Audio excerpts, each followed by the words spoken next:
Hello बच्चों, क्या हाल चाल। सब लोग बढ़िया, शानदार, मजे में, जोरदार, जबरदस्त, चकाचक माहौल। तो भाई आज हम शुरुआत कर रहे हैं एनएलएम, बोला तो न्यूटन के गति का नियम, न्यूटन्स लॉ ऑफ मोशन। बहुत प्यारा, बहुत शानदार, बहुत ही बेहतरीन टॉपिक है, क्योंकि भैया ये आपके एग्जाम पॉइंट ऑफ व्यू से काफ़ी ज़्यादा इंपॉर्टेंट है। इससे क्वेश्चन बनते भी हैं और इसके अलावा ये जो चैप्टर है वो आपको आगे आने वाली पूरी फिजिक्स में बहुत ज़्यादा हेल्प करने वाला है। तो एग्जाम पॉइंट ऑफ व्यू से बहुत बहुत बहुत ज़्यादा हमारे पास ये इंपॉर्टेंट होने वाला है। ठीक है, तो आइए शुरुआत करते हैं बिना किसी देरी के। क्वेश्चन नंबर अपने पास कंटेंट के साथ आज हम लोग जो पढ़ेंगे इस चैप्टर के सिर्फ कॉन्सेप्ट के बारे में पढ़ेंगे भैया, मोटी मोटी बातें कि हमारे पास काम की बातें क्या क्या होने वाली। ठीक है, ले भैया आओ शुरुआत करते हैं।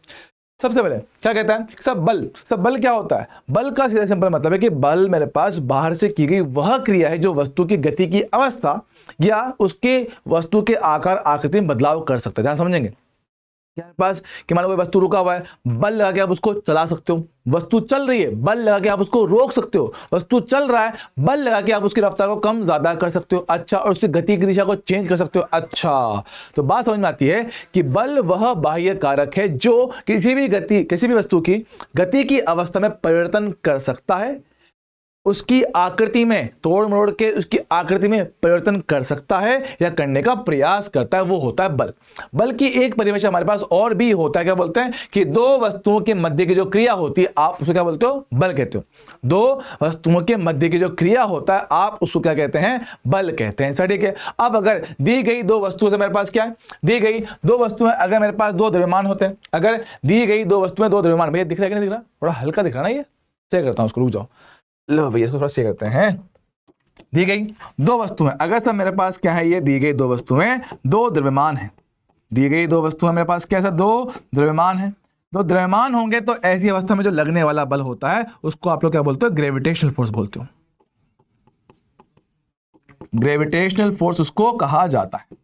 ठीक सर, दी गई दो वस्तुएं, अगर मेरे पास दो द्रव्यमान है। अच्छा सर, अगर दी गई दो वस्तुएं मेरे पास क्या है, दो आवेश है, मेरे पास दो आवेशित कण हैं, इनके बीच में बल की बात करते तो वो बनता है मेरे पास सेकंड फोर्स, आपका इलेक्ट्रोमैग्नेटिक फोर्स।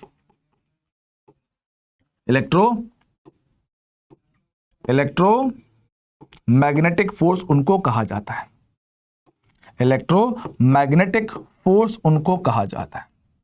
इलेक्ट्रोस्टैटिक्स को बोलते हो ना, कूलाम का बल आता है। हाँ सर, वो इसी कैटेगरी का सवाल है। ठीक है सर, अगर दिए गए दो वस्तुएं मेरे पास क्या है, दो नाभिकीय कण बन जाएं, दो नाभिकीय कण मेरे पास बन जाएं, समझेंगे। ओहो, ठीक से लिखने वाला भाई, दो नाभिकीय कण मेरे पास हो तो उनके बीच में लगने वाले बल होते हैं दो तरह के। एक आपका होता है strong nuclear force, strong nuclear force. ठीक है, स्ट्रॉन्ग न्यूक्लियर फोर्स इसको कहते हैं। ठीक है, स्ट्रॉन्ग न्यूक्लियर फोर्स को कहेंगे। और दूसरा मेरे पास होता है आपका वीक न्यूक्लियर फोर्स। ये स्ट्रॉन्ग और वीक क्यों, ये डिपेंड करता है मेरे पास कणों के बीच में दूरी कितना है, उसके हिसाब से ये काम करता है। ठीक है, वीक न्यूक्लियर फोर्स इसको कहा जाएगा। और इनको हम लोग कहते हैं आपके दुनिया के चार फंडामेंटल फोर्स। चार मूलभूत जो बल होते हैं वो मेरे पास ही होते हैं, फोर फंडामेंटल फोर्सेस आप इनको कहते हो। ठीक है दोस्त, चलेगा। हाँ जी सर, एक नंबर, बढ़िया बढ़िया बढ़िया, शानदार। चल ठीक है, फोर फंडामेंटल फोर्सेस हम इनको कहते हैं। ठीक सर, अब होता क्या भाई, दुनिया में इन चार के अलावा कोई बल दुनिया में है ही नहीं। इसमें भी जो सबसे ज्यादा ताकतवर होता है वो कौन सा, नंबर 3, स्ट्रॉन्ग न्यूक्लियर फोर्स सबसे ज्यादा ताकतवर बल होता है। उसके बाद हमारे पास आपका आता है इलेक्ट्रोमैग्नेटिक फोर्स, उसके बाद आता है आपका वीक न्यूक्लियर, और साथ में आता है आपका ग्रेविटी फोर्स। तो ग्रेविटी फोर्स दुनिया में सबसे ज्यादा कमजोर बल हमारे पास होता है। चल ठीक है, उसके बाद बात करें कि सर हमारे पास जो फोर्स होता है सर वो क्या होता है, बल एक सदिश राशि होता है जिसका यूनिट हम लोग क्या पढ़ते हैं, न्यूटन, डाइन या केजी वेट। केजी वेट को बोलते हैं किलोग्राम भार, किलोग्राम भार से इसको लिखते हैं। ठीक है, एक न्यूटन से मेरे पास कितना होता है, 1 केजी मीटर पर सेकंड स्क्वायर। एक डाइन क्या होता है, 1 ग्राम पर सेंटीमीटर स्क्वायर। ये कितना होता है मेरे पास, 1 केजी वेट होता है 1 इंटू जी। जी बोलो तो आपका गुरुत्वाकर्षण के कारण आने वाला त्वरण 9.8। ठीक है, तो जी न्यूटन मेरे पास बन जाता है। और दुनिया में सभी को पता है कि सर एक डाइन कितना, 10⁻⁵ न्यूटन होता है, या फिर एक न्यूटन को आप लोग 10⁵ डाइन कह सकते हो। ठीक है दोस्त, चल जाएगा। हाँ जी सर, अगला पेज नजरों के सामने देखो, जड़त्व समझते हैं। सर जड़त्व क्या है? सर जड़त्व सिंपल सा मेरे पास क्या है, बॉडी को आलस, बॉडी का आलस क्या बोलता भैया? जड़त्व इनर्शिया ये दिखाता है कि आपकी वस्तु गति की अवस्था में परिवर्तन का कितना विरोध करती है, कि भैया वो जिस अवस्था में है वो उसी में रहना चाहती है। जड़त्व किसी भी वस्तु का वह गुण होता है जो उसकी गति में अवस्था में परिवर्तन का विरोध करता है, कि भैया अगर आप लोग उसमें चेंज करना चाहते हो, सर किसमें? गति की अवस्था में, तो वो वस्तु उसका विरोध करती है। ठीक है, और याद रखेंगे भैया किसी भी वस्तु का जो होता है इनर्शिया, तो जो इनर्शिया मेरे पास होता है वो द्रव्यमान है ना, ओहो आपका जो होता है इनर्शिया वो समानुपाती भी होता है मेरे पास किसके?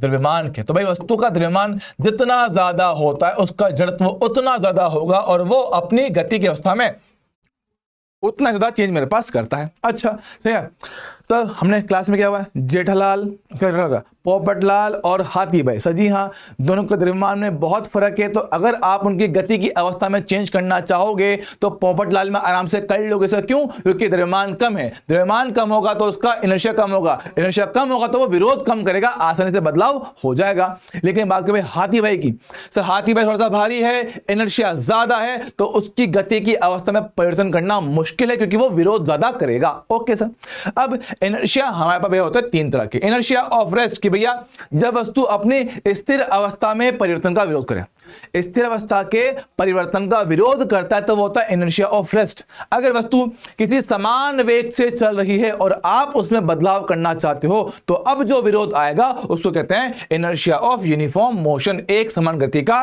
जड़त्व। अगर आप चलती हुई वस्तु की गति की दिशा में बदलाव करना चाहते हो तो तब जो विरोध उत्पन्न होता है उसको आप लोग कहते हैं दिशा का जड़त्व, हम लोग इसको कहेंगे। ठीक सर, सिंपल से एग्जांपल याद करो, इनर्शिया ऑफ रेस्ट। सर बस का एकदम से चलना तो क्या होता है? आपको झटका पीछे की तरफ फील होता है।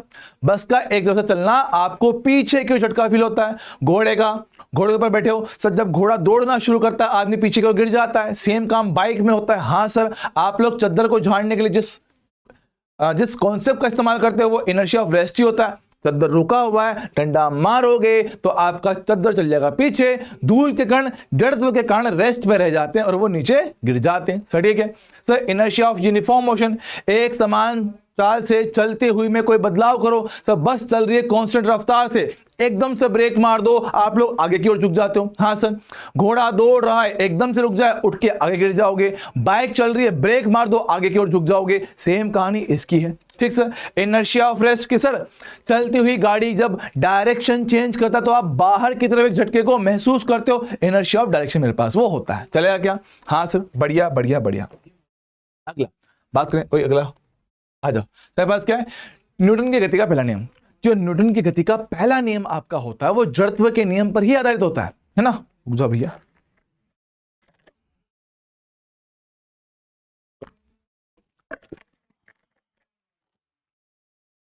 ठीक है। तो न्यूटन की गति का जो नियम होता है वो आपका जड़त्व के नियम का पर ही आधारित होता है। जड़त्व के नियम ने आपको यह समझाया कि वस्तु अपनी गति की अवस्था को चेंज नहीं करना चाहती है। तो न्यूटन ने यह कह दिया कि उसकी गति की अवस्था को चेंज नहीं करना चाहती है, अगर करना चाहते हो तो आपको बल लगाना पड़ेगा। सिंपल सा काम है। इन्होंने कहा कि हर एक वस्तु हमेशा अपनी स्थिर अवस्था में या एक समान गति की अवस्था में रहना चाहती है, तो अगर आप उसको चेंज करना चाहते हो तो आपको बल लगाना पड़ेगा। क्या बोलता है? प्रत्येक वस्तु अपनी स्थिर अवस्था अथवा एक समान गति की अवस्था बनाए रखती है जब तक उस पर बाहर से कोई बल नहीं लगता। तो भाई जब तक बल नहीं लगाओगे वो उसी अवस्था में रहेगी, अगर बल लगाओगे तो हाँ अब आप लोग उसमें चेंज करने वाले हो। क्लियर है क्या? हाँ सर, बढ़िया। मोमेंटम सर क्या होता है? किसी वस्तु में कितना मोशन है ना, गति की जो मात्रा होती है उसको बोलते हैं मोमेंटम। सब फॉर्मूला क्या होता है? m इंटू वी, इससे इसको लिखते हैं p से। तो p वेक्टर कितना? m इंटू वी होता है। m होता है द्रव्यमान, v मेरे पास होता है वेग।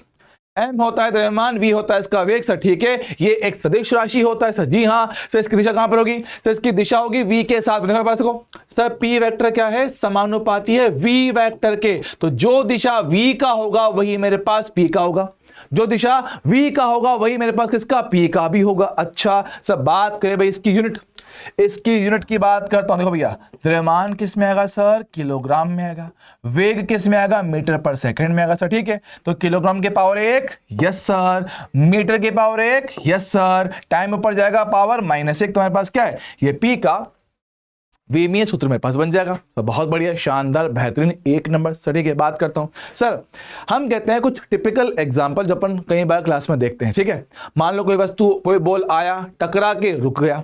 कोई वस्तु आया, टकरा के रुक गया सर। ठीक है, मेरे पास m द्रव्यमान आया था, रफ्तार u के साथ आके टकराया, टकराने के बाद वो मेरे पास क्या, रुक गया।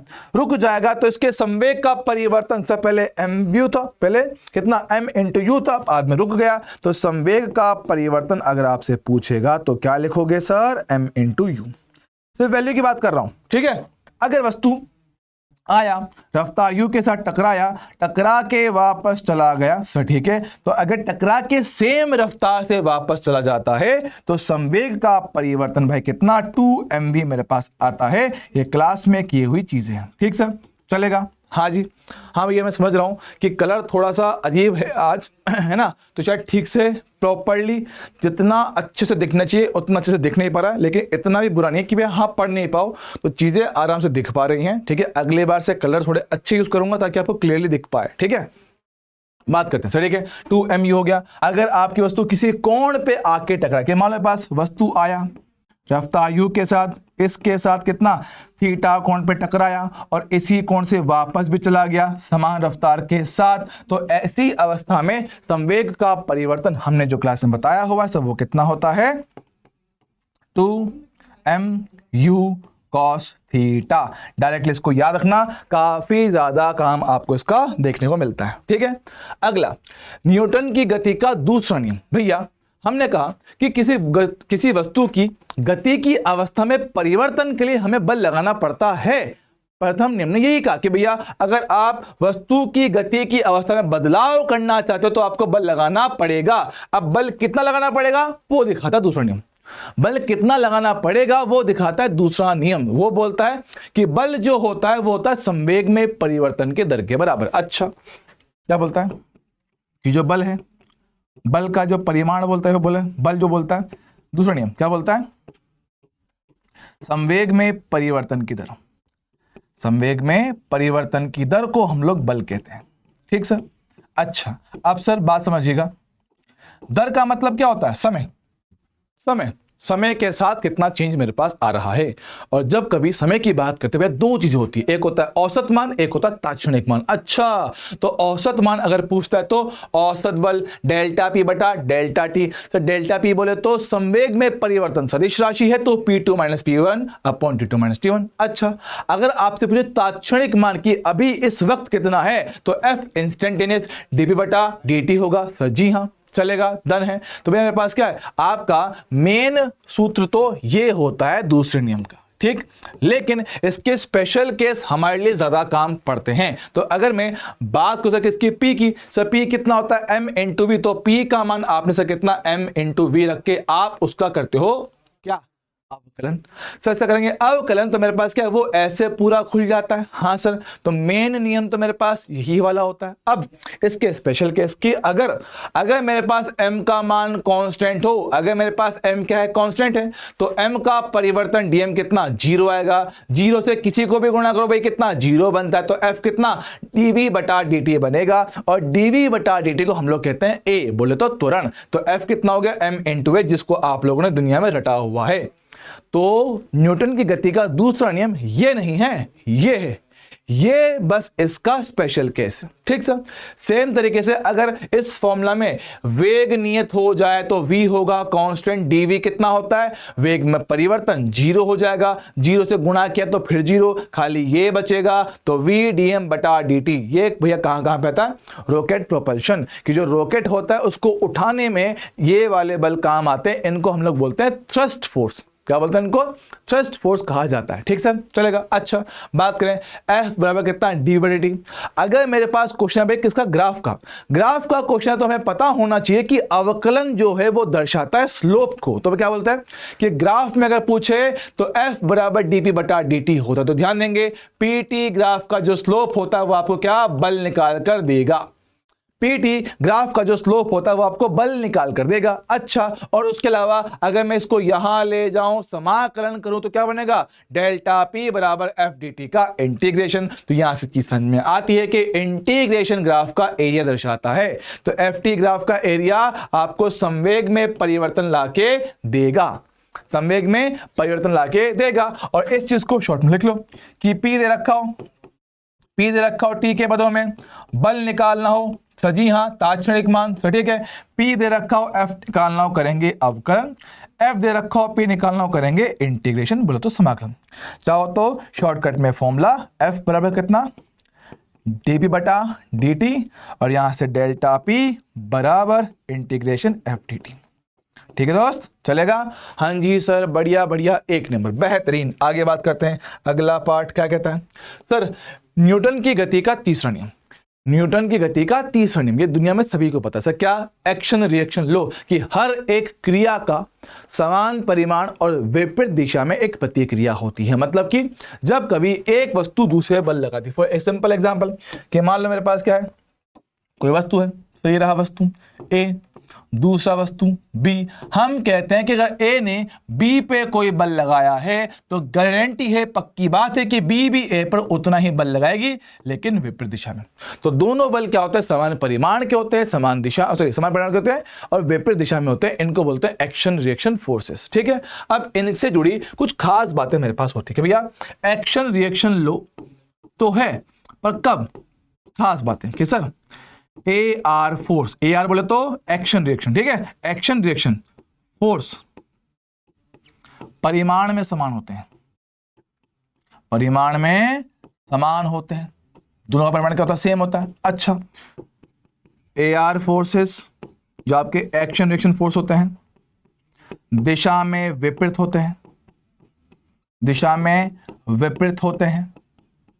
अच्छा, उनके अलावा क्या है सर, ए आर फोर्स क्या होते हैं सर, ए आर फोर्स समान प्रकृति के होते हैं, ए आर फोर्स समान प्रकृति के होते हैं,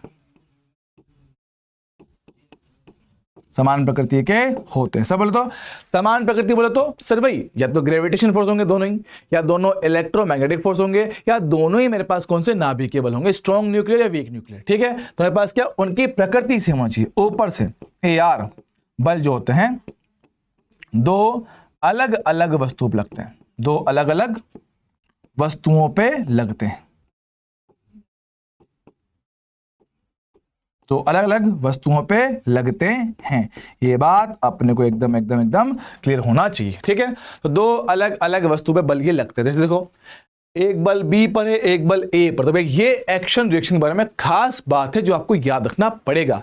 दोनों बल समान परिमाण, दिशा उल्टा, प्रकृति समान, और दो अलग अलग वस्तु पे काम करते हैं। ठीक है बॉस, चलेगा, डन, ओके सर। अब ये मेरे पास क्या है, ये रॉकेट का एग्जाम्पल है। रॉकेट प्रोपल्शन के बाद रॉकेट आपका कैसे उठता है उसके बारे में बात करते हैं। रॉकेट प्रोपल्शन, भाई ये पता है, ये रंगों के चक्कर में बड़ा नुकसान होगा आज, रंगों के चक्कर में क्लास थोड़ी और बड़ी हो जाएगी, मुझे लगता है ऐसा। मेरे पास क्या, ये रॉकेट है ना, रॉकेट है। अब तुम जानते हो भैया कि जब कभी रॉकेट उड़ता है, ऐसा कैसे उड़ता है, तो रॉकेट के अंदर होता है ईंधन, ईंधन जलता है तो गैस बनती है, तो क्या होता है, वो गैस आपकी निकलती है बाहर। तो क्या होता है, रॉकेट इन गैस को निकालता है बाहर। रॉकेट क्या करता है, तो रॉकेट गैस को बाहर फेंकता है यहां से। अच्छा, तो v क्या है मेरे पास, गैस के बाहर निकलने का रफ्तार है, गैस के बाहर निकलने का रफ्तार है। अच्छा, तो गैस जब बाहर निकलता है सर अपने आप तो आएगा नहीं, रॉकेट ने उसको नीचे और धकेला है, तो रॉकेट गैस को नीचे धकेलता है इस बल के मदद से, v dm बटा dt। v dm बटा dt की रफ्तार सेम है, v क्या है, गैस का रफ्तार फिक्स है और उसी के साथ लगातार बाहर निकलता है। सर dm बटा dt क्या होता है, ये होता है ईंधन जलने की दर या प्रति सेकंड बाहर निकलने वाली गैस की मात्रा। सर कैसे, जितना ईंधन जलेगा उतनी तो गैस बाहर निकलेगी। अरे हाँ सर, तो ये क्या है मेरे पास, ईंधन जलने की दर या गैस के बाहर निकलने की मात्रा 1 सेकंड में। सर ठीक है, तो ये क्या है, ये बल आपके रॉकेट ने गैस पे लगाया। अब एक्शन का रिएक्शन तो होगा, एक्शन का रिएक्शन तो होगा। अगर आपने बल गैस को देके बाहर निकाला तो बदले में गैस आपको रिएक्शन फोर्स देगी ऊपर की ओर। सर ठीक है, तो गैस ने दिया ऊपर की ओर reaction force, thrust force. Sir नीचे क्या होगा, इस रॉकेट का mg बल होगा। सर ठीक है, mg बल होगा। तो सर सिस्टम पर होगा 2 बल और सिस्टम अब चलेगा। सिस्टम अब चलेगा, चलेगा मतलब त्वरण आएगा। और जब जब बातें आती है भाई किसके चलने की या त्वरण की आती है, तो भैया हमारा मुद्दा इस पे चलता है, इस वाले पॉइंट पर। भैया इस पॉइंट को दिमाग में सेट रखिएगा क्योंकि पूरा चैप्टर आपका इसी फॉर्मूला पर है। सिस्टम अगर चल रहा है, चलता है, सिस्टम अगर चलता है तो आपको लगाना है F नेट बराबर m इंटू ए, नेट फोर्स। और अगर सिस्टम रुका हुआ है, सिस्टम मेरे पास क्या रेस्ट पर है, सिस्टम अगर आपका रेस्ट पर है तो ऐसी अवस्था में वस्तु पे कुल बल कितना, 0 लिया जाता है। अच्छा ठीक है, तो देख पा रहे पास क्या है, रॉकेट चलेगा उठेगा तो आपको करना क्या, एफ नेट बराबर एम ए करना है। एफ नेट बराबर एम ए। अब क्योंकि सिस्टम ऊपर जा रहा है तो ये बल बड़ा ये बल छोटा, तो बड़ा माइनस छोटा बराबर एम इंटू ए। सर डन है, आप इससे इसको कर सकते हो। बहुत आसान सिंपल क्वेश्चन आता है, सिंपल डायरेक्टली डेटाबेस क्वेश्चन आता है। ठीक है बॉस, चलेगा। हाँ जी हाँ जी हाँ जी, आगे बढ़ते हैं। अगला सर, अब आपके एक्शन रिएक्शन रूल के कुछ सिंपल से एग्जांपल है। मशीन गन सभी लोग जानते हो सर कि जब कभी आप लोग कोई बंदूक चलाते हो तो जब गोली बाहर निकलता है पीछे को झटका आता है, ठीक है, तो वो झटका भी क्या है, एक्शन रिएक्शन रूल का ही एग्जांपल। कि भैया बंदूक ने गोली पे बल लगाया आगे की ओर, तो गोली भी बंदूक पे बल लगाएगी पीछे की ओर। तो भैया वो जो बल होता है वो कितना होता है, NMB होता है। NMB ये क्या होता है, बल होता है। इसमें N क्या होता है, प्रति सेकंड चलने वाली गोलियों की संख्या। अच्छा, अब मान लो वही गोली जाके किसी दीवार पर टकरा दे।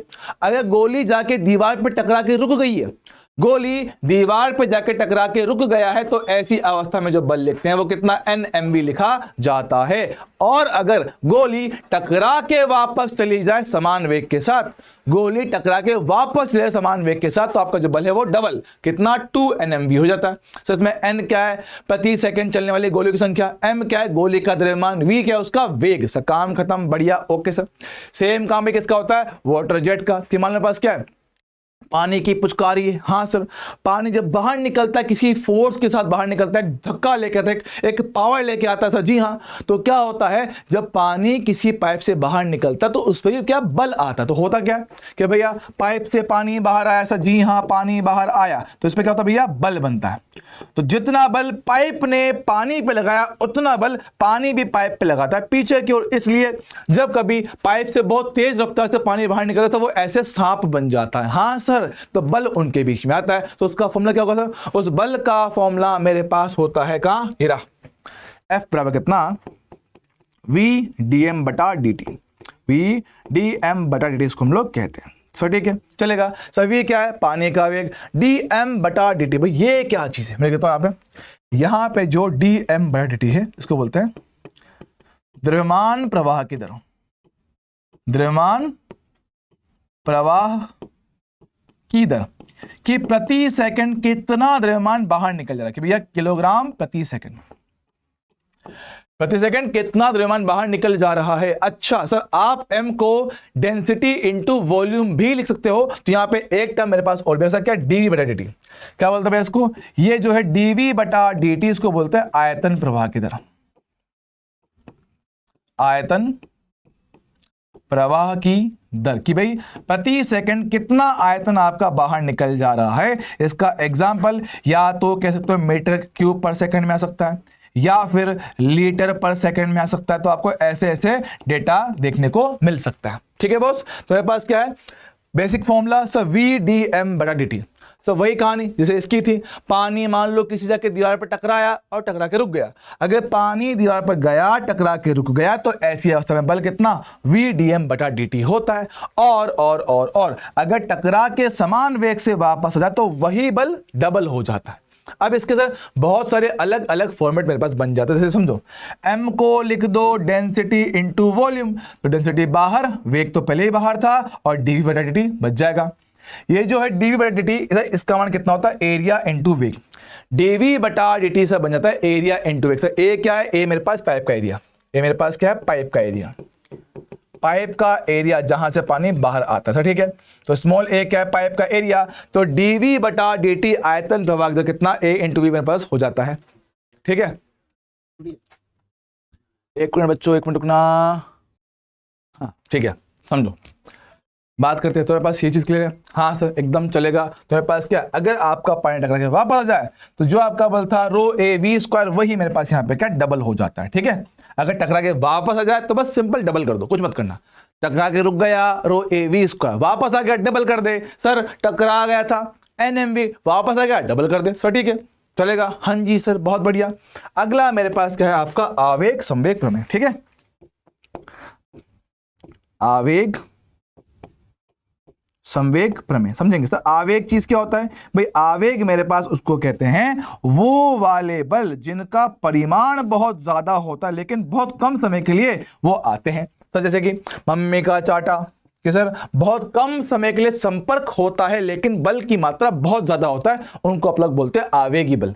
अब ऐसे बल भी आपके क्या होते हैं, संवेग में परिवर्तन कर सकते हैं। तो आवेग का जो वैल्यू है आई, उसको लिखते हैं भैया एफ इंटू डेल्टा टी। से एफ क्या होता है बल, डेल्टा टी क्या है मेरे पास समय अंतराल के कितने टाइम के लिए बल का संपर्क मेरे पास रहा है। तो आई बराबर बल इंटू समय अंतराल। अब ये जो चीज होता है एफ इंटू डेल्टा टी, ये डेल्टा पी के बराबर आता है क्या है संवेग में परिवर्तन, और इसको ही हम लोग बोलते हैं आवेग संवेग प्रमेय। तो एफ डेल्टा टी बराबर डेल्टा पी होता है। डेल्टा पी बोले तो P two minus P one, और पी टू माइनस पी बोले तो M V two minus M V one. ठीक है, तो एम वी टू माइनस मेरे पास बन जाता है। अगर मेरे पास दिया गया बल वेरिएबल है, आपका लगातार चेंज होता है, तो आप लोग करोगे समाकलन एफ डी टी का समाकलन, बाकी वही डेल्टा पी भी मेरे पास बन जाता है। ठीक है, ग्राफ में आ जाए तो एफ टी ग्राफ का जो एरिया सर, क्यों? क्योंकि भाई इंटीग्रेशन है भाई, समाकलन है। हम जानते हैं कि समाकलन का मतलब ग्राफ में होता है area under the graph. Okay sir चलेगा, दौड़ेगा, एक नंबर परफेक्ट सर। ठीक है चलेगा, दौड़ेगा, शानदार। आगे बात करते हैं सर, अगली कहानी आपके कुछ बेसिक बल, ग्रेविटी फोर्स। हम लोग जानते हैं भैया सर ग्रेविटी फोर्स कौन सा, जो धरती की वजह से होता है, वो हर एक वस्तु को अपनी ओर खींचता है, कहाँ? नीचे की ओर। तो हम बात करके सारा ग्रेविटी फोर्स कहाँ लगता है? नीचे होता है। कुछ टिपिकल एग्जाम्पल, सर वस्तु यहाँ रखा हुआ टंगा हुआ है, टंगा हुआ है तो उसके सेंटर पे, एकदम सेंटर पे आप लोग ये बल दिखाते हो, सर कहाँ? नीचे की ओर। बहुत बढ़िया। अगर टेबल पे रखोगे तब भी एकदम सेंटर पे ही दिखाना है और वर्टिकली नीचे दिखाना है। अच्छा, अगर किसी इंक्लाइन प्लेन पे रखे तब भी अपने को mg बल वर्टिकल नीचे ही दिखाना होता है। बस यहां पे काम की चीज ये है कि सर अब जो वस्तु है वो इसको फाड़ के आर पर नहीं जाएगा, चलेगा तो इस इंक्लाइन सरफेस पे चलेगा, तो आपको बल उसी के साथ का काम लेना होता है। तो कुछ नहीं करना, mg के होते हैं दो घटक, एक सतह के साथ, एक उसके लंबवत। तो सतह के लंबवत घटक मेरे पास आता है mg cos थीटा, सतह के साथ आता है mg sin थीटा, जिसको आपको रट के रखना पड़ेगा अगर डायरेक्टली काम हमारे पास ये पड़ता है। ठीक है सर चलेगा। सेम टू सेम तरीके से क्या होता है अभिलंब बल, नॉर्मल फोर्स का क्या होता है?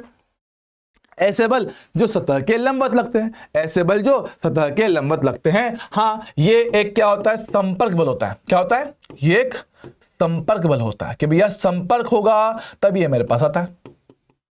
ठीक है, संपर्क होगा तभी मेरे पास ये आता है, और हमेशा सतह के लंबवत लगता है, हमेशा ही सतह के लंबवत ये आपका बल लगता है। तो जहां पर भी संपर्क है उसके लंबवत बन जाएगा, जहां पर भी लंबवत है सतह है उसके लंबवत लगा जाएगा। ठीक है, तो ऐसे मेरे पास यह बल आपका लग जाता है। तो ये बल हमेशा ही सतह के क्या होते हैं? लंबवत हमारे पास बन जाते हैं। सर ठीक है, अगला हमारे पास क्या है? तनाव, टेंशन फोर्स। कि सर जहां जहां रस्सी होगी, जहां जहां हमारे पास रस्सी होगा वहां वहां पे आपका ये बल आ जाता है। सर ठीक है, तो तनाव बल हमेशा रस्सियों के अंदर बनता है। कब बनता है? जब रस्सी टाइट होती है, जब रस्सी में खिंचाव पैदा होता है। सर ठीक है, तो रस्सी में खिंचाव होगा, ये बल मेरे पास आएगा। और सर कैसे आएगा?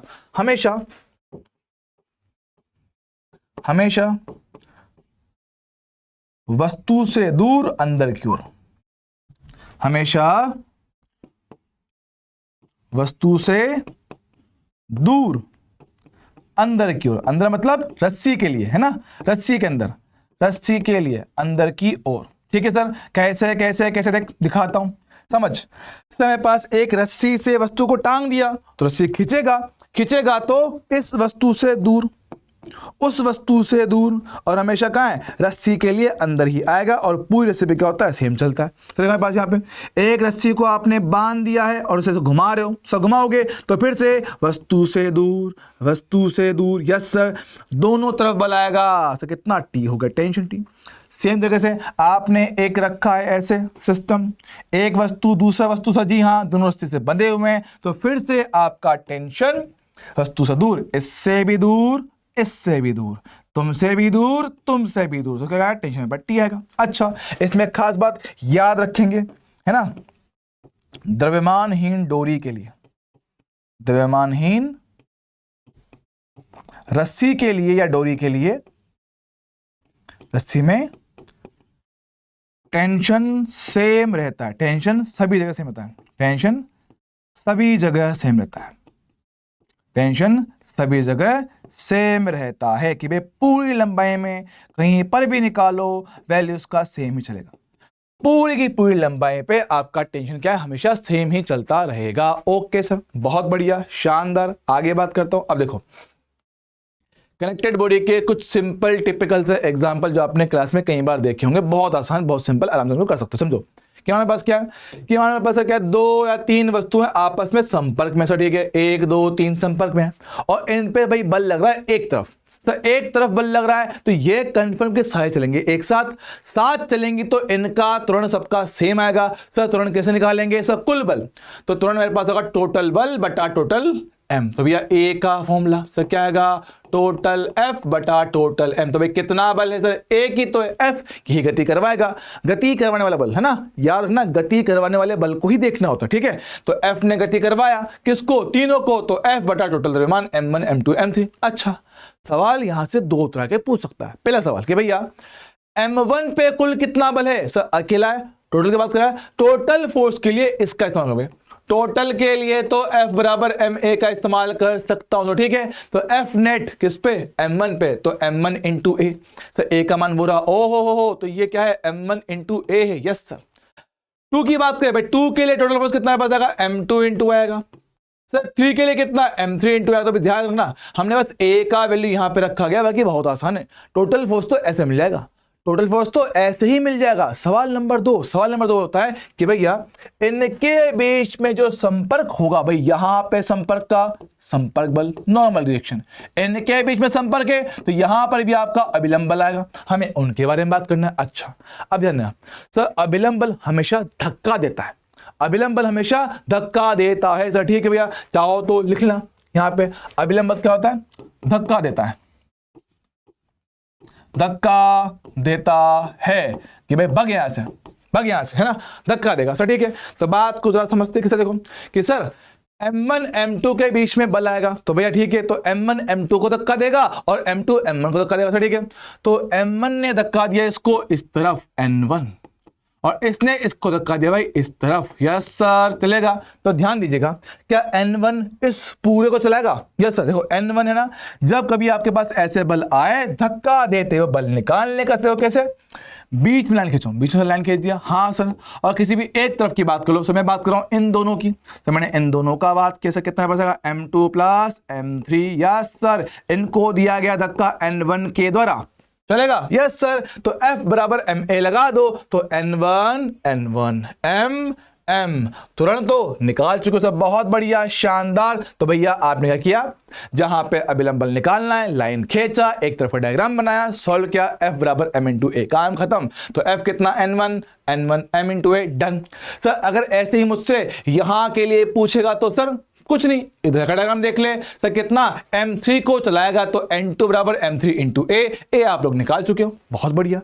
सर अगर मान लो दोनों तरफ बल आ जाए तो सेम काम, सब बड़ा कौन, मैं बोल रहा हूं कि अभी के लिए क्वेश्चन में दिया गया है कि F1 बड़ा, भाई दोनों में से एक बल तो बड़ा होगा ना, हाँ सर, दोनों में से एक बल बड़ा होगा तभी सिस्टम चल पाएगा। तो मैंने मान लिया कि भाई F1 फिलहाल बड़ा है, मैंने दे रखा, ठीक है, F1 बड़ा, ठीक है, उसके कारण सेम करता हूं, सेम सर। सबसे पहले त्वरण कुल बल बटा m, F बटा m, सर F1 बड़ा है तो F1 माइनस F2 बटा टोटल द्रव्यमान m, F1 माइनस F2 बटा m, done sir, okay done sir, okay चलेगा, ओके ठीक है। अगर 3 द्रव्यमान है तो 3 कर दे, F1 माइनस F2 टोटल द्रव्यमान m1 m2 m3, ठीक सर चलेगा। बात कि सर इनके बीच में संपर्क बल कितना होगा, ध्यान देखना, करना क्या है, सर सिस्टम जा किस तरफ है, सर सिस्टम जा रहा है इस तरफ, यहां जा रहा है, आपने लाइन खींची, उसी तरफ का बचा हुआ डायग्राम बना दे। जिस तरफ जा रहे हो उसी तरफ का बचा हुआ डायग्राम देख ले, तो n बराबर m2 इंटू ए कर दे।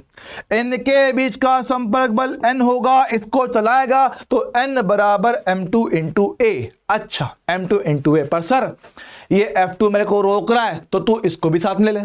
अगर F2 तुझे रोक रहा है तो तू उससे ज्यादा बल लगा दे। काम कर, देखो क्या होता है, अगर तुम्हें कोई चीज रोक रही है 10 न्यूटन से तो आप 10 लगा के उसको पार कर जाओगे। हाँ सर, तो अगर F2 आपको रोक रहा है तो आप F2 बल और लगा के आगे निकल जाओ। तो n में कितना, m2 इंटू ए, m2 इंटू ए, बस साथ में F2 जोड़ दे। अच्छा, सेम कहानी यहाँ पर 2 बल है। यस सर, चल रहा है। सर मुझे यहां पे संपर्क बल चाहिए, तो हम जा रहे हैं आगे की ओर। इधर का पूरा पकड़ m2 प्लस m3, n1 चला रहा है m2 m3 को, तो n1 बराबर m2 प्लस m3 इंटू ए। सर F2 रोक रहा है तो प्लस कर दे, डन सर, है ना। समझिए n2 चाहिए, n2 सर, n2 m3 को धक्का देके चलाएगा तो m3 इंटू ए। F2 रोक रहा है तो उसको भी जोड़ दे, काम खत्म। आ गया आंसर भाई। शॉर्टेस्ट तरीका, सबसे फास्ट तरीका क्वेश्चन को सॉल्व करने का, गारंटी हर बार करेक्ट आंसर आएगा। चले आ गया, हाँ सर दौड़ेगा, शानदार। आगे बात करता हूं सर, अगर मान लो ब्लॉक की जगह पर रस्सी हो या छड़ हो, आप उसको खींच रहे हो, तब भी सेम कहानी, अलग कुछ नहीं। देख, एक्सेलरेशन टोटल F बटा m, सर F बटा m कर दिया, वही फॉर्मूला। Yes sir. अब मुझसे पूछेगा कि छड़ के किसी बिंदु पे बताओ त्वरण। सर ठीक है, त्वरण क्या होता है, तनाव, कि भैया मुझे बताओ कि यहां पे तनाव कितना होगा। तो करना क्या, आपको कुछ नहीं करना है। तनाव निकालने के लिए सिंपल सी कंडीशन है कि भैया एक तो मैं चाहिए F, जो बल आपने लगाया F, और पीछे वाली लंबाई जिसको आप लोग घसीट रहे हो, तो F इंटू पीछे वाली लंबाई बटा कुल लंबाई। सर F x बटा L, ओके, पीछे वाला भाग हमेशा, ठीक है, पीछे वाला चलेगा। Okay sir.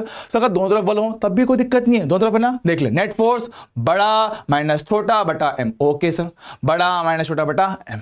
ओके सर, मेरे को चाहिए टेंशन। सर कहां पे, यहां पे चाहिए। तो एक काम कर, हम जा रहे हैं इस तरफ, तो पीछे वाले हिस्से की बात करता हूं। सर F नेट फोर्स, भैया नेट फोर्स F1 माइनस F2, यहां भी F था, नेट फोर्स F1 माइनस F2, पीछे वाली लंबाई x बटे कुल लंबाई L। ओके सर, तो मेरे को F2 इस बार रोक रहा है तो जोड़ दे। मैंने कहा है जो चीज रोकती है उसको जोड़ दे, जो चीज तुझे रोक रही है तो उसको जोड़ दे, तुझे उतना एक्स्ट्रा बल लगाना पड़ेगा। काम खत्म, मामला सेट है। अरे वाह सर, एकदम शॉर्ट ट्रिक बन गया, गारंटी के साथ चलेगा। ओके सर, बात करें, अगर मान ले आपने ब्लॉक को रस्सी से जोड़ दिया, तब भी सेम कहानी। मान ले 2 ब्लॉक है, मेरे को चाहिए त्वरण, कैसे निकालेगा, कुल बल बटा द्रव्यमान, तो F बटा m1 m2 चिपका दिया, डन। सर मेरे को चाहिए टेंशन, ले भाई टेंशन ले। सर टेंशन क्या होता है, दोनों से दूर जाता हुआ अंदर की ओर टेंशन T बन गया। सर जहां टेंशन निकालना है वहां पे लाइन खींच दे। अब टेंशन देख, इसका काम तो कर चुका हूं, इसको तो बल F खींच रहा है, तुम्हें कौन खींच रहा है, सर हमें टेंशन खींचा है, हमें टेंशन T ने खींचा है, तो T m इंटू ए, तो T बराबर क्या, T बराबर m2 इंटू ए। टेंशन ने इसको खींचा है, इस वाला टेंशन है इसको खींचा है, तो m2 इंटू ए कर दे। ए तो निकाल चुका है, रखो सॉल्व करो। सर मान लो दोनों तरफ बल आ जाए तो तब F नेट कर दे, ये बड़ा ये छोटा। ओके सर, एक्सीलरेशन बड़ा माइनस छोटा बटा कुल द्रव्यमान। ओके सर, मामला सेट है।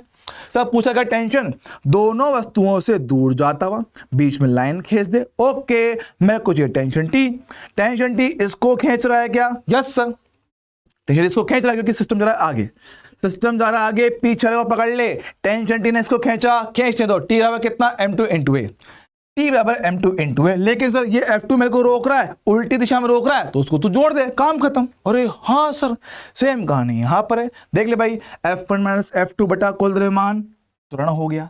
मेरे को चाहिए टेंशन, तो यहाँ का टेंशन भाई देख ले, लाइन खींचा, ये पीछे वाले को खींच रहा है, तो T1 ने खींचा m2 और m3 को, तो T1 बराबर m2 प्लस m3 इंटू ए। सर ये F2 रोक रहा है तो जोड़ दे, काम खत्म। सेम कहानी यहाँ पर हो जाएगा T2 के लिए। देखो वही कॉन्सेप्ट है, अगर आप लोगों ने क्लास में ठीक से पढ़ा हुआ है तो गारंटी ये चीजें आप लोग टिक कर लोगे, समझ जाओगे। ठीक है भाई, समझ रहे हो क्या, हाँ जी सर। तो जहां जा रहे हो हमेशा उससे पीछे बढ़ना है। देखो पहले निकाला त्वरण, निकालना टेंशन, अब यहां लाइन खींच, पीछे का देख, यहां लाइन खींच, पीछे देख। ठीक है, जहां जा रहे हो उससे पीछे का काम करना है आपको, हमेशा आपकी ट्रिक काम कर जाएगी गारंटी के साथ। ठीक है।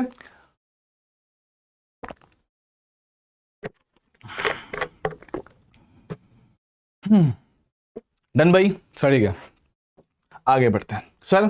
अगर चीजों को लटका दे दो, भाई चीजों को लटका दिया गया, लटका दो सर, कोई दिक्कत नहीं सर। अगर सिस्टम का एक्सेलेरेशन कितना है, 0, सिस्टम का एक्सेलेरेशन भाई कितना मेरे पास है, 0 है।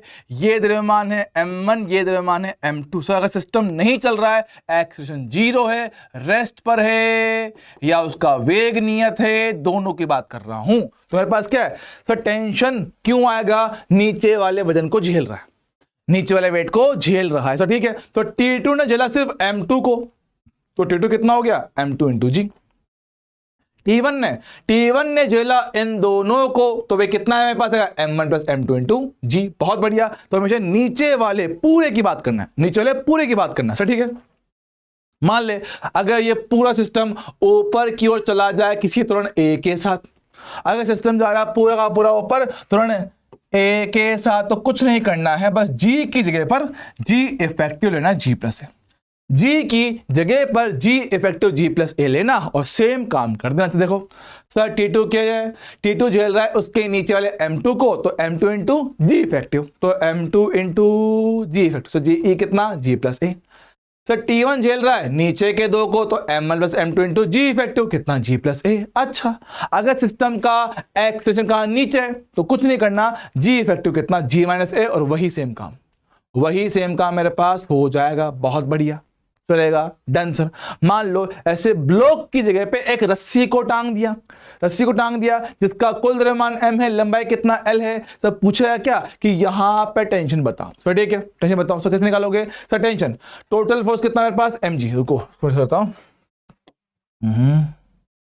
लो टेंशन कितना, टोटल फोर्स कितना भाई, mg इफेक्टिव। सर वही वाला केस, सारे यही वाले, ऊपर एक्सेलेरेशन तो g प्लस है, नीचे तो g माइनस है, कुछ नहीं तो सिंपल g आएगा, तो mg इफेक्टिव इनटू सर नीचे वाली लंबाई या पीछे वाली लंबाई x बटा l। बहुत बढ़िया सर, चलेगा। तो x कौन सा, नीचे वाला, हमेशा नीचे वाली लंबाई ही अपने को लेने का है, हमेशा नीचे वाली लंबाई ही लेने का है। अगर मान लो गलती से वो आपको इसको x कह दे, इसको l माइनस x कह दे, तो आपको ये लिखना रहेगा वहां पे, ठीक है। ध्यान रखना इस बात का, हमेशा नीचे वाली लंबाई लेनी है, या तो नीचे या पीछे, दो ही काम है, ठीक है, नीचे या पीछे। सर चलेगा, डन है, ओके सर, दौड़ेगा। अच्छा सर कुछ बेसिक नॉलेज वाली बात, भार तुला जो वेट मशीन होता है वो आपके अभिलंब बल का मापन करता है। सर कौन सा, जिस पे आप लोग खड़े होकर अपना वजन चेक करते हो, वो नॉर्मल रिएक्शन फोर्स का मापन करता है। तो कभी आपसे पूछे कि भार तुला का मापन क्या होगा, तो आप mg का आंसर मत देना, आप देना नॉर्मल रिएक्शन का, कि n का वैल्यू कितना है, जो n का वैल्यू होगा उसी हिसाब से वो रीडिंग देगा, ठीक है। और जब रीडिंग लिखोगे, जब कभी लिखोगे रीडिंग, तो आप n में पहले g का भाग दोगे और फिर जवाब दोगे। सर क्यों, क्योंकि आपकी जो मशीन है वो किलोग्राम में आपको भार बताता है, तो आपको g का भाग दे के उसको द्रव्यमान में बदलना पड़ेगा। n क्या है, बल है, बल में g का भाग दोगे तो वो द्रव्यमान में चेंज हो जाएगा, ठीक है, चलेगा। सेम कहानी सर स्प्रिंग तुला, जो स्प्रिंग तुला है, जो आप स्प्रिंग से वस्तुओं को टांग के उसका वजन चेक करते हो, वो स्प्रिंग फोर्स का मापन करता है। तो उसमें क्या है, सेम कहानी, उसके लिए आप क्या करते हो, स्प्रिंग फोर्स में भाग देते किसका, जी का। चलेगा दोस्त, सर जी हाँ जी हाँ जी हाँ, बेहतरीन। चल ठीक है भाई, आगे बात करते हैं। अगला सर ये हाँ कहाँ गया, गिरनी, यहाँ क्यों आ गया, रुको सही कर रहा हूँ, हाँ सही है ना, हाँ सही है। गिरनी वाले सवाल, सर कौन से, सब पुली क्या होता है सर, ये ऐसे ना, ये जो गोल गोल होता है उसको बोलते हैं घिरनी। इसके ऊपर से क्या रस्सी घुमा के आप लोग टेंशन की दिशा चेंज कर देते हो, है ना। तो वह क्या, हमने एक टिपिकल एग्जांपल है कि m1 m2 को रस्सी से बांध के टांग दिया, सर ठीक है, इनमें से एक द्रव्यमान बड़ा होगा, मैंने मान लिया कि m1 बड़ा है। अगर m1 बड़ा है तो भाई ये जाएगा नीचे, वो जाएगा ऊपर, सर देख पा रहे हो, हाँ सर। तो हुआ क्या सर, पूरा सिस्टम ऐसे गति करेगा, यस सर। तो क्या होगा सर, इसका mg साथ लेके जाएगा और इसका m2g भाई नीचे, जरा देख वो जा रहा है ऊपर, बल कहाँ, नीचे, तो विरोध कर रहा है, साथ ही mg विरोधी m2g बटे कितना, कुल द्रव्यमान। तो f नेट बटा m से आप लोग a निकालोगे। साथ करवाने वाला कौन, गति करवाने वाला m1g m2g, रोकने वाला तो माइनस कर दो बटे कुल द्रव्यमान, चलेगा। और रही बात इनमें रस्सी में टेंशन की बात, तो टेंशन पूरी रस्सी में सेम चलेगा, कितना 2m1 m2g बटा m1 प्लस m2। क्लियर है क्या, हाँ जी सर, हाँ जी सर, एकदम बढ़िया बढ़िया, परफेक्टली डन है दोस्त। ठीक है सर, मान लो अगर मेरे पास सिस्टम ऐसे रखा है तो देख बात समझेंगे सर। सिस्टम जाएगा तो ऐसे जाएगा नीचे की ओर, सही बोल रहा हूं क्या? यस सर, ऐसे जाएगा। ऐसा क्यों? क्योंकि इसका mg नीचे की ओर खींच रहा है। चल ठीक है सर, इसका भी तो mg है, पर ध्यान दे उसको जाना है आगे, mg लग रहा है नीचे, कोई इनका कॉन्टेक्ट ही नहीं है, कोई संबंध नहीं है सर। क्यों? हमने बोल रखा है x में गति x के बल से चेंज होता है, y के बल से x को कोई फर्क नहीं पड़ता है। तो y का बल x में नो चेंज, ओके। तो गति करवाई इसने, रोका किसी ने नहीं। तो m1 m2g गति -0 बटा m1 plus m2। Sir tension t, sir tension t ने m1 को चलाया है तो m1 इंटू a कर दे। बहुत बढ़िया, एफ नेट बराबर m इंटू ए। सर मान लो सर सिस्टम ऐसे रखा टेढ़ा, तब भी वही बात, तो सिस्टम जाएगा गति करेगा ऐसे ऐसे ऐसे। यस सर, तो हमने जानते हैं सतह के साथ में घटक कितना आता है, m2g sin थीटा। सर इसका mg भी तो है, फिर से वही बात कि सर गति कर रहे हैं x में, y का बल कुछ नहीं उखाड़ पाएगा, तो साथ करवाना, गति करवाने वाला बल m2g sin थीटा, रोकने वाला कोई नहीं, बटे कुल द्रव्यमान m1 प्लस m2। सर मेरे को चाहिए टेंशन, सर टेंशन इसको खींच के आगे लेके आया है, तो t बराबर m1 इंटू a कर डालेंगे। सर बेहतरीन। अच्छा, तो इसी कॉन्सेप्ट पे क्या होता है, एक बड़ा फेमस क्वेश्चन होता है चेन वाला। ये सही है? हाँ सर, कि आपने एक चेन को टांग दिया है, कुछ हिस्सा नीचे लटका हुआ है, कुछ हिस्सा ऊपर रखा हुआ है, तो इसके लिए मेरे पास a का वैल्यू कितना आएगा सर, g x बटा l। सर x क्या? वही नीचे वाला हिस्सा, x क्या भैया, x नीचे वाला हिस्सा के, भाई नीचे कितना हिस्सा लटक रहा है उसके हिसाब से। तो इसका त्वरण हमेशा जी एक्स बटा एल से निकालेंगे, कोई फर्क नहीं पड़ता कि कितना द्रव्यमान है। हाँ याद रखिएगा, इनमें किसी में भी अपन ने फिलहाल फ्रिक्शन की बात नहीं किया, ठीक है, फ्रिक्शन की बात बिल्कुल भी नहीं की जा रही है सर। ठीक है चलेगा, ओके आगे बात करें। सर स्प्रिंग फोर्स, सिंपल सी बात है, स्प्रिंग फोर्स यहाँ पे बहुत डिटेल में नहीं पढ़ते हैं। हम लोग जानते हैं कि स्प्रिंग एक ऐसी संरचना होती है जो अपनी वास्तविक लंबाई में रहना पसंद करता है, जिसको आप लोग जनरली ऐसे देखते हो, ऐसे देखते हो, ठीक है। तो जब तक इसकी लंबाई में कोई चीज नहीं है ये कुछ नहीं करता है, लेकिन अगर आप इसकी लंबाई को बढ़ाते हो या घटाते हो तो क्या होता है भाई, इसके अंदर बल उत्पन्न होता है, जिसको आप लोग बोलते हो स्प्रिंग फोर्स। और वो जो बल होता है वो x के समानुपाती होता है। x बोले तो कि आपने इसकी लंबाई को कितना बढ़ा दिया या कितना कम कर दिया, उसी के हिसाब से इसमें क्या आता है, बल आता है। तो आप लंबाई बढ़ाओगे तो बल आएगा अंदर की ओर, लंबाई घटाओगे तो बल आएगा बाहर की ओर। तो हमेशा जो बल होता है वो x से उल्टा बनता है, F समानुपाती -x, समानुपाती हटाओगे नियतांक आएगा -kx इंटू x। तो इसके जो क्वेश्चंस होते हैं, क्वेश्चंस टेंशन फोर्स जैसे ही होते हैं, तो टेंशन फोर्स की तरह ही आपको इसको सोल्व करना है। इनके क्वेश्चन में कोई खास फर्क देखने को नहीं मिलेगा। क्लियर है क्या? हाँ सर, बढ़िया बढ़िया बढ़िया। अगला पार्ट मेरे पास क्या है, जड़त्वीय और अजड़त्वीय निर्देश तंत्र। भाई जड़त्वीय निर्देश तंत्र उसको कहा जाता है जिसका एक्सेलरेशन कैसा 0 होता है। सर निर्देश तंत्र क्या होता है? निर्देश तंत्र मतलब जो चीजों को देख रहा है, निर्देश तंत्र बोले तो जो चीजों को देख रहा है, ऑब्जर्वर प्रेक्षक। तो जहां से चीजों को देख रहे हो अगर वो जगह एक्सेलरेशन 0 रखता है तो आप उसको कहते हो जड़त्वीय निर्देश तंत्र। भाई अंग्रेजी में इसको बोलते हैं इनर्शियल फ्रेम ऑफ रेफरेंस। क्या बोलते हैं इसको? इनर्शियल फ्रेम इसको कहते हैं।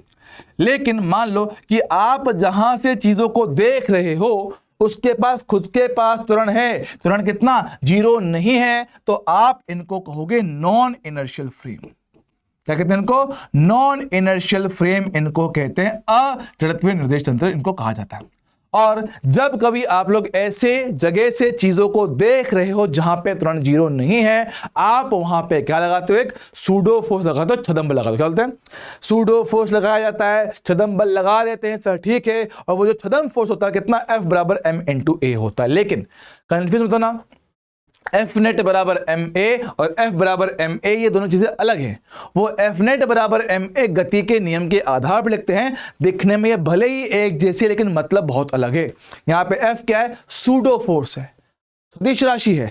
एम क्या है, उस वस्तु का द्रव्यमान जिस पे आप ये बल लगा रहे हो, उस वस्तु का द्रव्यमान जिस पे बल लगाया जा रहा है। और ए क्या है, त्वरण किसका, इस फ्रेम का, जिस फ्रेम से बैठकर चीजों को देखा जा रहा है, तो उस फ्रेम का मेरे पास क्या होगा, ये त्वरण बनेगा। अच्छा, और जो आने वाला बल है सदिश राशि है, कहां लगेगा, त्वरण से उल्टा। तो जहां आपका त्वरण है उससे उल्टी दिशा में क्या है, बल आता है। जहां पर भी आपका त्वरण होगा उससे विपरीत दिशा में बल आएगा और m इंटू ए के बराबर होगा। बहुत ही ज्यादा शानदार कॉन्सेप्ट है, बहुत ज्यादा अपने पास ये काम आता है।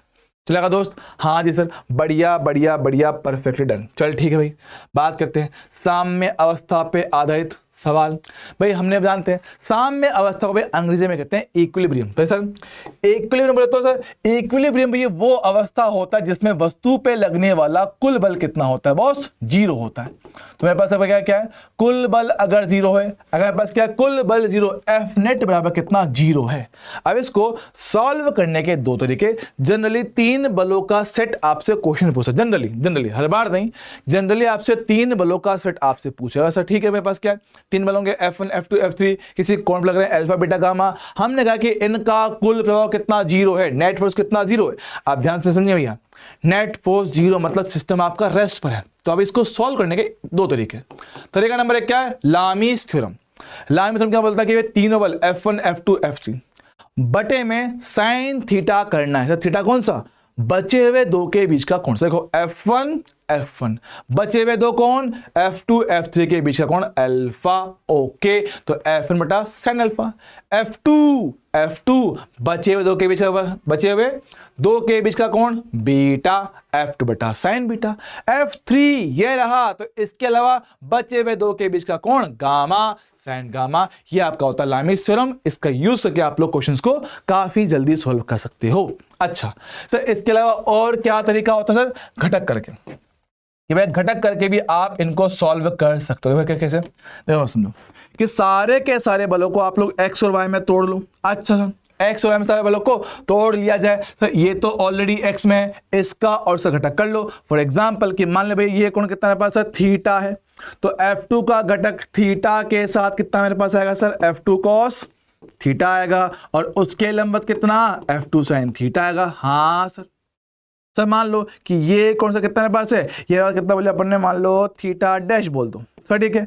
तो F3 का घटक थीटा डैश के साथ में कितना आएगा? F3 cos theta dash.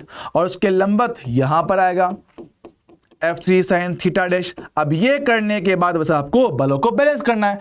x वाले बैलेंस करो, y वाले बैलेंस करो। देखो x में, अगर x में कुल बल को जीरो करूं तो आगे वाला बल F1, पीछे कितना? F2 cos theta minus F3 cos theta dash, दिशा उल्टा तो मैंने घटा दिया, बराबर कितना? जीरो करना है, कर दो।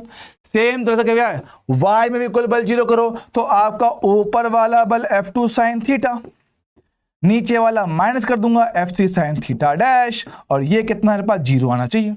तो इनको सॉल्व करके आप लोग जो चीजें आपसे पूछा गया है वो निकाला जा सकता है। ठीक है, दो तरीके हैं सॉल्व करने के, या तो लामी से कर लो या घटक कर लो, दोनों ही मेरे पास बहुत आसान होते हैं।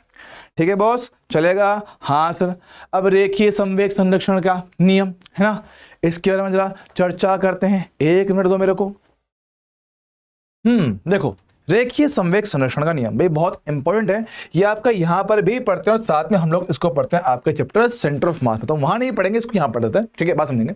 सर संवेग संरक्षण का नियम क्या होता है कि जब कभी किसी सिस्टम पे लगने वाला क्या होता है? कुल बल जीरो हो। अगर सिस्टम पे लगने वाला क्या है? कुल बल जीरो होता है, तो उसका संवेग हमेशा संरक्षित रहता है। ऐसा कैसे? समझो, हमने पढ़ रखा है एफ का फॉर्मूला। सर क्या होता है? डेल्टा पी बटा डेल्टा टी।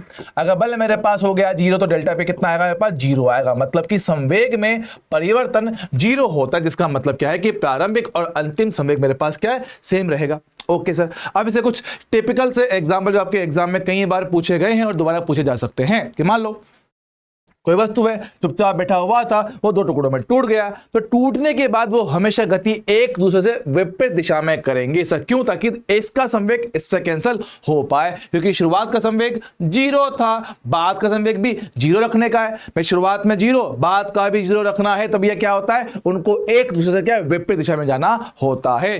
तो P1 कितना? जीरो। M2V2 माइनस M1V1 कितना? जीरो आना चाहिए। इसको लाएंगे इस तरफ, तो मुद्दे की बात ये याद रखनी है। M1V1 बराबर M2 इंटू V2 आप लोग इनके लिए यूज करोगे। सर मान लो अगर वस्तु रेस्ट पे था, 3 टुकड़ों में टूट गया, M1 M2 M3। ठीक है, तो क्या होता है, जनरली जो आपसे एग्जाम में क्वेश्चन पूछता है वो कुछ ऐसा होता है। मेरे पास क्या है कि दो वस्तुएं चली गई एक दूसरे से लंबवत दिशा में v1 v2 वेग के साथ, तो तीसरा गारंटी उनके बीच में कहीं जाएगा पीछे की ओर। सो ठीक है, और क्योंकि प्रारंभिक संवेग 0 था तो अंतिम भी 0 ही आएगा, तो गारंटी के साथ कि इन दोनों का परिणामी जो यहां पर बनेगा वो इससे कैंसिल हो जाएगा, तो p1 square plus p2 square बराबर p3 स्क्वायर बनेगा। ठीक है, तो p1 square plus p2 square कितना, p3 स्क्वायर आएगा। p1 कितना, m1 v1, p2 कितना, m2 v2, p3 कितना, m3 v3 मेरे पास आएगा। यहां पर रखेंगे, डायरेक्ट उसका आंसर आपको मिल जाएगा। सर ठीक है, चलेगा, दौड़ेगा, शानदार। ओके ओके ओके, अगला सवाल नजरों के सामने भी देखो देखो देखो देखो। ठीक है, देखते हैं। बाध्य गति भैया क्या होता है, इसको बोलते हैं कंस्ट्रेंट मोशन, कि भैया ये कंडीशन आपको फॉलो करना ही पड़ेगा किसी भी हालात में। मान लो हमारे पास क्या कोई रस्सी है या कोई छड़ है, कोई रस्सी या कोई छड़ है, अब उसके कोई भी दो बिंदु हमारे पास हो सकता है, उनका अपना अपना कुछ भी वेग हो सकता है, कहीं पर भी हो सकता है। तो हम ये कहते हैं कि मान लो ये कोई रस्सी होगा या कोई छड़ रहा होगा, ठीक है, इसके दो बिंदु ए और बी हैं, ए का वेग यहां पर है, बी का वेग यहां पर, ये कुछ भी हो सकता है, इसमें कोई दिक्कत वाली बात नहीं है। लेकिन मुद्दे की बात क्या है, बाध्य गति के अनुसार इनको जोड़ने वाली जो रस्सी है, जो छड़ है, उस लंबाई पर वेग हमेशा सेम रहेगा। तो रस्सी की लंबाई के अनुदिश वेग हमेशा सेम रहेगा, ये मेरे पास क्या बाध्य गति का नियम मेरे पास कहता है। तो क्या बोलता हूं कि सर वीबी का घटक थीटा के साथ बीटा के साथ, भाई बीटा का घटक करोगे कितना बचेगा, वीबी कॉस बीटा, ये आएगा। सेम जगह से वी ए का अल्फा के साथ घटक कितना बचेगा, वी ए कॉस अल्फा। देखो क्या दोनों के दोनों वेग रस्सी के साथ साथ है, हाँ सर, तो रस्सी के अनुदिश दोनों का वेग हमेशा सेम रहेगा। सिंपल बाध्य गति का सीधा सिंपल सा नियम है, जिसके जरिए काफी सारे आसान आसान क्वेश्चन आप लोग कर सकते हो। ठीक है बस, चलेगा। अच्छा, मेरे पास क्या है, घिरनी में बाध्य गति। तो घिरनी बोले तो मेरे पास पुली की बात कर रहे हैं, तो घिरनी में बाध्य गति से बोले तो सिंपल सा एक नियम है। हमने कहा है कि टेंशन फोर्स पूरी की पूरी रस्सी पर सेम चलता है, और रस्सी हमेशा दोनों सिरों पर लगती है। हाँ सर, हमने जितने डायग्राम बनाया है, तो रस्सी दो सिरों पे जुड़ा होता है और दोनों सिरों पे वो अंदर की ओर कार्य करता है, तो कुल बल हमेशा कितना, 0 आएगा। तो रस्सी का अगर कुल बल 0 होता है तो उसका कार्य हमेशा 0 ही आएगा। तो किसी भी निकाय पे किसी भी पुली की बात करता हूं तो उस पुली पे क्या होता है, आपका कुल कार्य कितना 0 लेते हैं। ठीक है सर, क्यों, क्योंकि पुली होती है ना, पुली घिरनी, आप घिरनी को भी द्रव्यमानहीन मान के ही चल रहे हो, तो अगर घिरनी आपका द्रव्यमानहीन है तो उस पर कुल बल हमेशा 0 ही बनेगा रस्सी के द्वारा। सर क्यों, क्योंकि उसका द्रव्यमान 0 है। एफ नेट बराबर एम इंटू ए करोगे, एम का मान कितना 0, 0 इंटू कुछ भी करो 0 मेरे पास आता है। तो बात सिंपल सी है। ठीक है, तो इसका यूज कहां करते हैं, अगर कुल कार्य मेरे पास 0 है तो सिंपल सा इफेक्ट इसका क्या होता है समझो। देखो सर, यहां देखो सर, रस्सी है, ये पुली है, इस पे कुल बल कितना 0 होना चाहिए। यस सर, समझिएगा सर, यहां पे क्या टेंशन टी है, यहां पे क्या टेंशन टी है, क्योंकि हमने कह रखा है कि पूरी रस्सी पे सेम टेंशन चलता है। अब क्योंकि पुली पे कुल बल 0 है, तो अगर यहां पे टेंशन टी और टी है तो दोनों मिलकर यहां पे कितना 2t मेरे पास आएगा। बहुत बढ़िया, टी 2t। हाँ सर, अब कुल कार्य 0 है, मतलब कि सारे के सारे बलों का विस्थापन के साथ कार्य कितना 0 आएगा। तो ये क्या होता है, इसका मतलब होता है योग, जोड़ना। तो बल इंटू विस्थापन सबके लिए मिला कितना 0 मेरे पास आएगा। सर देख सर ये रस्सी तो फिक्स है, कहीं नहीं जा पाएगी। यस सर, ये रस्सी आपका इससे जुड़ा हुआ है जो कि चल फिर सकता है, और ये भी आपका फ्री है, आगे पीछे हो सकता है। तो अब यहां से वो आपसे क्या क्या क्या क्या पूछ सकता है, जरा उसके बारे में बात करता हूं। देखो, एक कह सकता है कि मान लो कि सर मैंने इसको आगे की ओर x सरका दिया, तो इसका विस्थापन कितना होगा करूं उसी फॉर्मूला से। देखना पास, देखो सर इसकी बात करूं सर, इस पे तो विस्थापन है ही नहीं, तो t इंटू 0 बनेगा। यस सर, इसको देखो सर, इसमें क्या है आपका, इस पे बात कर रहा हूं कि टेंशन T है आगे की ओर, ये भी जाएगा आगे की ओर, दोनों समान दिशा में, तो बल होगा धनात्मक, है ना। उल्टा कर देना, ओ सॉरी, हम बात करें पुली की बात कर रहे हैं, हम तो पुली की सही कर रहा हूँ। हाँ सही कर रहा हूँ, सही था। देखो t इंटू एक्स, अरे यार ठीक लिखता हूँ, लो देखो समझना, क्या कह रहे पास, सही कर रहा हूँ ना मैं, हाँ ठीक सही कर रहा है। अब देखो समझना, देखो सर ये वाला हिस्सा कितना x से सरक रहा है, तो देखो इसमें टेंशन T पीछे, इसमें टेंशन T आगे। तो देखो यहाँ पे विस्थापन x और T एक दूसरे से उल्टे हैं। सर उल्टे कहाँ हैं, समान दिशा में नहीं। ध्यान देना, आपको बल हमेशा देखना सर कहाँ पे, पुली पे। आप देखो पुली के हिसाब से, देखो सर पुली पे बल कहाँ है, पीछे है, ये जा रहा है आगे की ओर से, क्या दोनों बल एक दूसरे उल्टा है, बल और विस्थापन उल्टा, तो कार्य कैसा, ऋणात्मक आएगा। Done sir. इसकी बात करता हूं, इसको बोल रहा हूं x2, ये कितना x2, देखो सर बल और विस्थापन समान दिशा में, तो कार्य कैसा, धनात्मक बनेगा, बल इंटू विस्थापन, तो सारे के सारे बलों के सर t इंटू 0, चला ही नहीं भैया, 0 आएगा। इन सब का टोटल कितना, 0 आना चाहिए। हमने ये कहा ना कि बल इंटू विस्थापन, सारा कार्य कितना मेरे पास 0 बन जाएगा सर, ठीक है। t into 0, t into x, t into x, विपरीत दिशा में तो नेगेटिव, समान दिशा में तो धनात्मक सर, ठीक है। ये हो गया 0 माइनस का t इंटू एक्स, इसको वहां फेंक दो, तो कितने पास है यहाँ पे, 2t इंटू एक्स यहां पर है, t इंटू x2 यहां पर है, t से t काटो तो x2 का वैल्यू कितना बचा सर, 2x। अच्छा, तो अगर इसको x से आगे सरकाओगे तो ये 2x आगे सरकेगा। अच्छा सर, सेम कहानी वो आपसे लिए पूछ सकता है, किसके लिए, वेग के लिए, वेग पूछ लेगा भाई, कौन सी बड़ी बात है भाई, सेम कहानी, same to same ditto copy paste होके सर। मान लो ये वाला सिरा u रफ्तार से आगे जा रहा है, तो इसका रफ्तार कितना होगा सर, सेम सेम सेम, कुछ अलग नहीं है, सेम कॉन्सेप्ट, सेम कॉन्सेप्ट। देख ले सर, पहले के लिए t इंटू 0, यस सर, दूसरे के लिए दोनों उल्टा है तो t इंटू यू उल्टा हो जाएगा, और आपका यहां के लिए 2t इंटू यू आपको दे रखा है, इसके लिए कितना आपने लिखा है v, बहुत बढ़िया, बराबर कितना 0, सॉल्व करना फिर से आएगा, v का मान 2u के बराबर आएगा। आहा, सेम काम आपसे त्वरण के लिए भी पूछ सकता है, तो जो संबंध x का आएगा वही मेरे पास वेग का आएगा, वही मेरे पास त्वरण का आएगा। तो एक एग्जांपल और पे देख ले, सर एक क्वेश्चन है, मान इसने कह दिया कि मैंने इस सिरे को दूरी x से नीचे खींचा है, तो इसका विस्थापन x2 मेरे पास कितना होगा। सॉल्व करूं, सॉल्व करो, समझना कि सर ये पूरी एक रस्सी है, यस सर, ये पूरा का पूरा एक ही रस्सी है, तो इस पूरे में कैसा टेंशन सेम रहेगा, ठीक है। इस पूरे में टेंशन सेम रहेगा, तो वस्तु से दूर जाता टेंशन t, इससे दूर जाता टेंशन t, यस सर, एकदम बढ़िया, ओके सर। अच्छा चल ठीक है सर, मेरे पास क्या है, ये हिस्सा जाएगा नीचे की ओर, यस सर, एकदम बढ़िया। अब देखना ध्यान से जरा फोकस करेंगे, देखो सर ये हिस्सा तो फिक्स है, इसका तो x1 कितना 0, सर ठीक है। ये हिस्से को नीचे खींचोगे तो ये भी ऊपर जाएगा, यस सर, इसको खींचा नीचे तो ये गया ऊपर, कितना x के बराबर, बहुत बढ़िया। हम बात कर रहे हैं इस पुली के लिए, एक टेंशन के लिए वर्क तो कितना हो गया, 0 हो गया, यस। दूसरी बात करें, इसके लिए टेंशन t ऊपर, x भी ऊपर, दोनों समान दिशा में, तो t इंटू एक्स हो गया, बहुत बढ़िया। इसकी बात करूं सर, ये t और t, तो यहाँ पे कितना आएगा, 2t मेरे पास आएगा, यस सर, हमने क्या रखा है, पुली पे कुल बल कितना 0, तो अगर यहाँ पे t है, यहाँ पे t है, तो कुल 0 करने के लिए उल्टी दिशा में कितना 2t आएगा। ये गया x2 के साथ नीचे, नीचे आएगा बस, तो 2t इंटू एक्स कर दूंगा, सही कर रहा हूँ ना, रुकना भैया, सही किया अपन ने, t इंटू एक्स, हाँ ठीक है, सही है, कितना 2t इंटू x2 में इसको कर दूंगा, बहुत बढ़िया, बराबर कितना 0।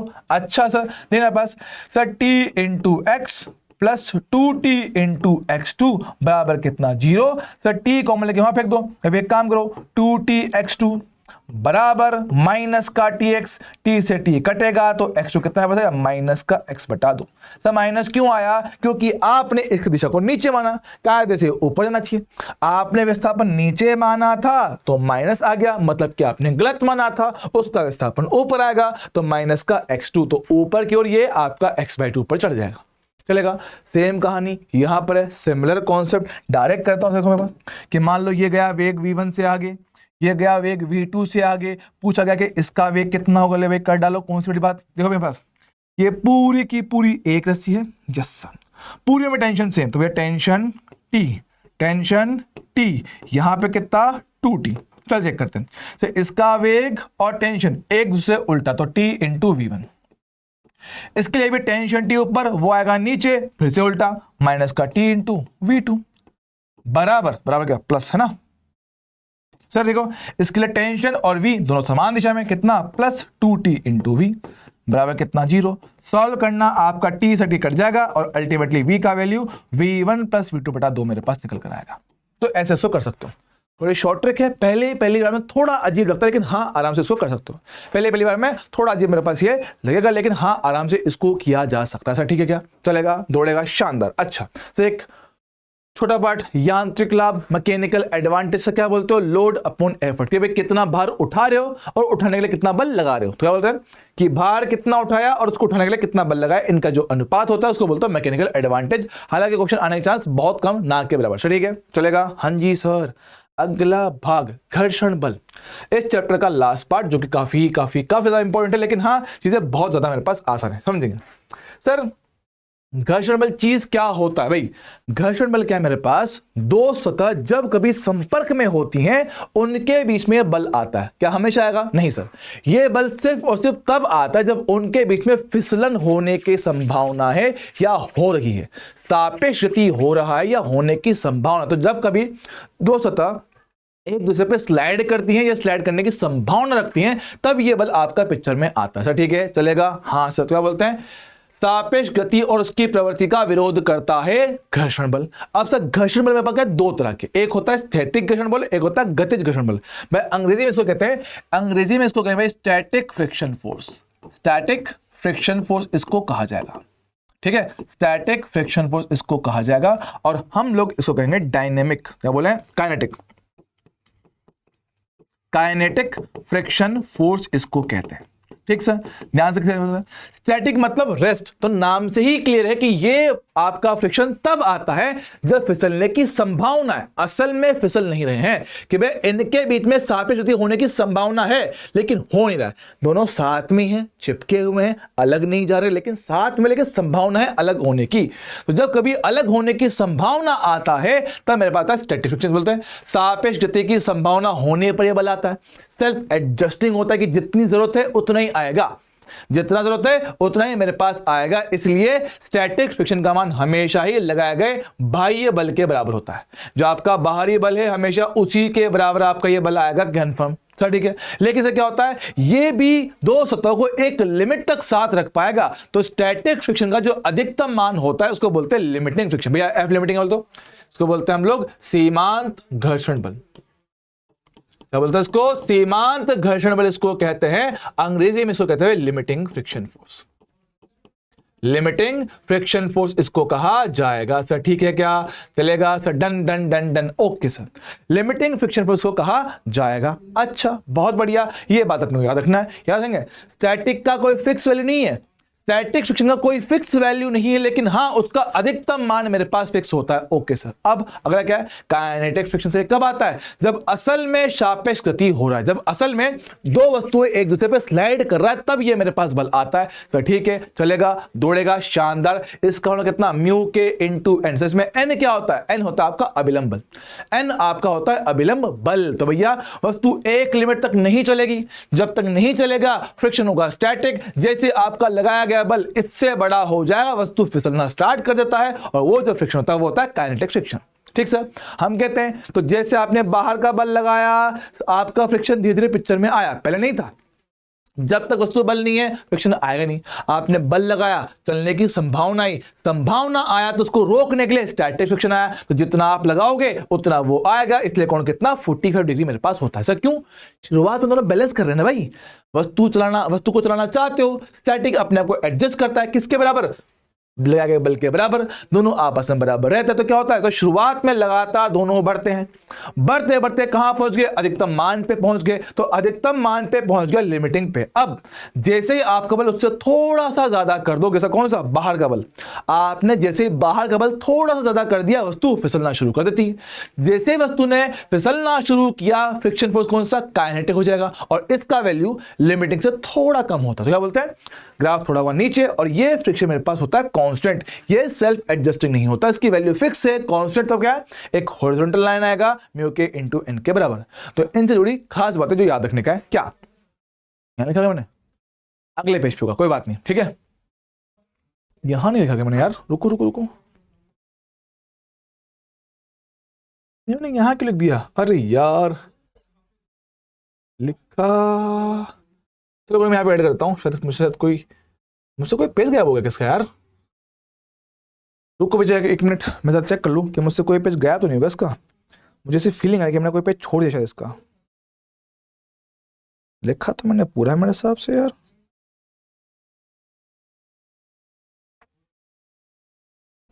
यस, एक पेज शायद इसका रह गया है आना, एक पेज इसका आना इस पे रह गया है, कोई बात नहीं, मैं इसको जरा ऐड करता हूँ यहीं पे, ठीक है, उसको ऐड कर देता हूँ, ठीक है। उसमें सिंपल कुछ काम की बातें, नोट वाली बातें हम साफ साफ हम लिख देते हैं।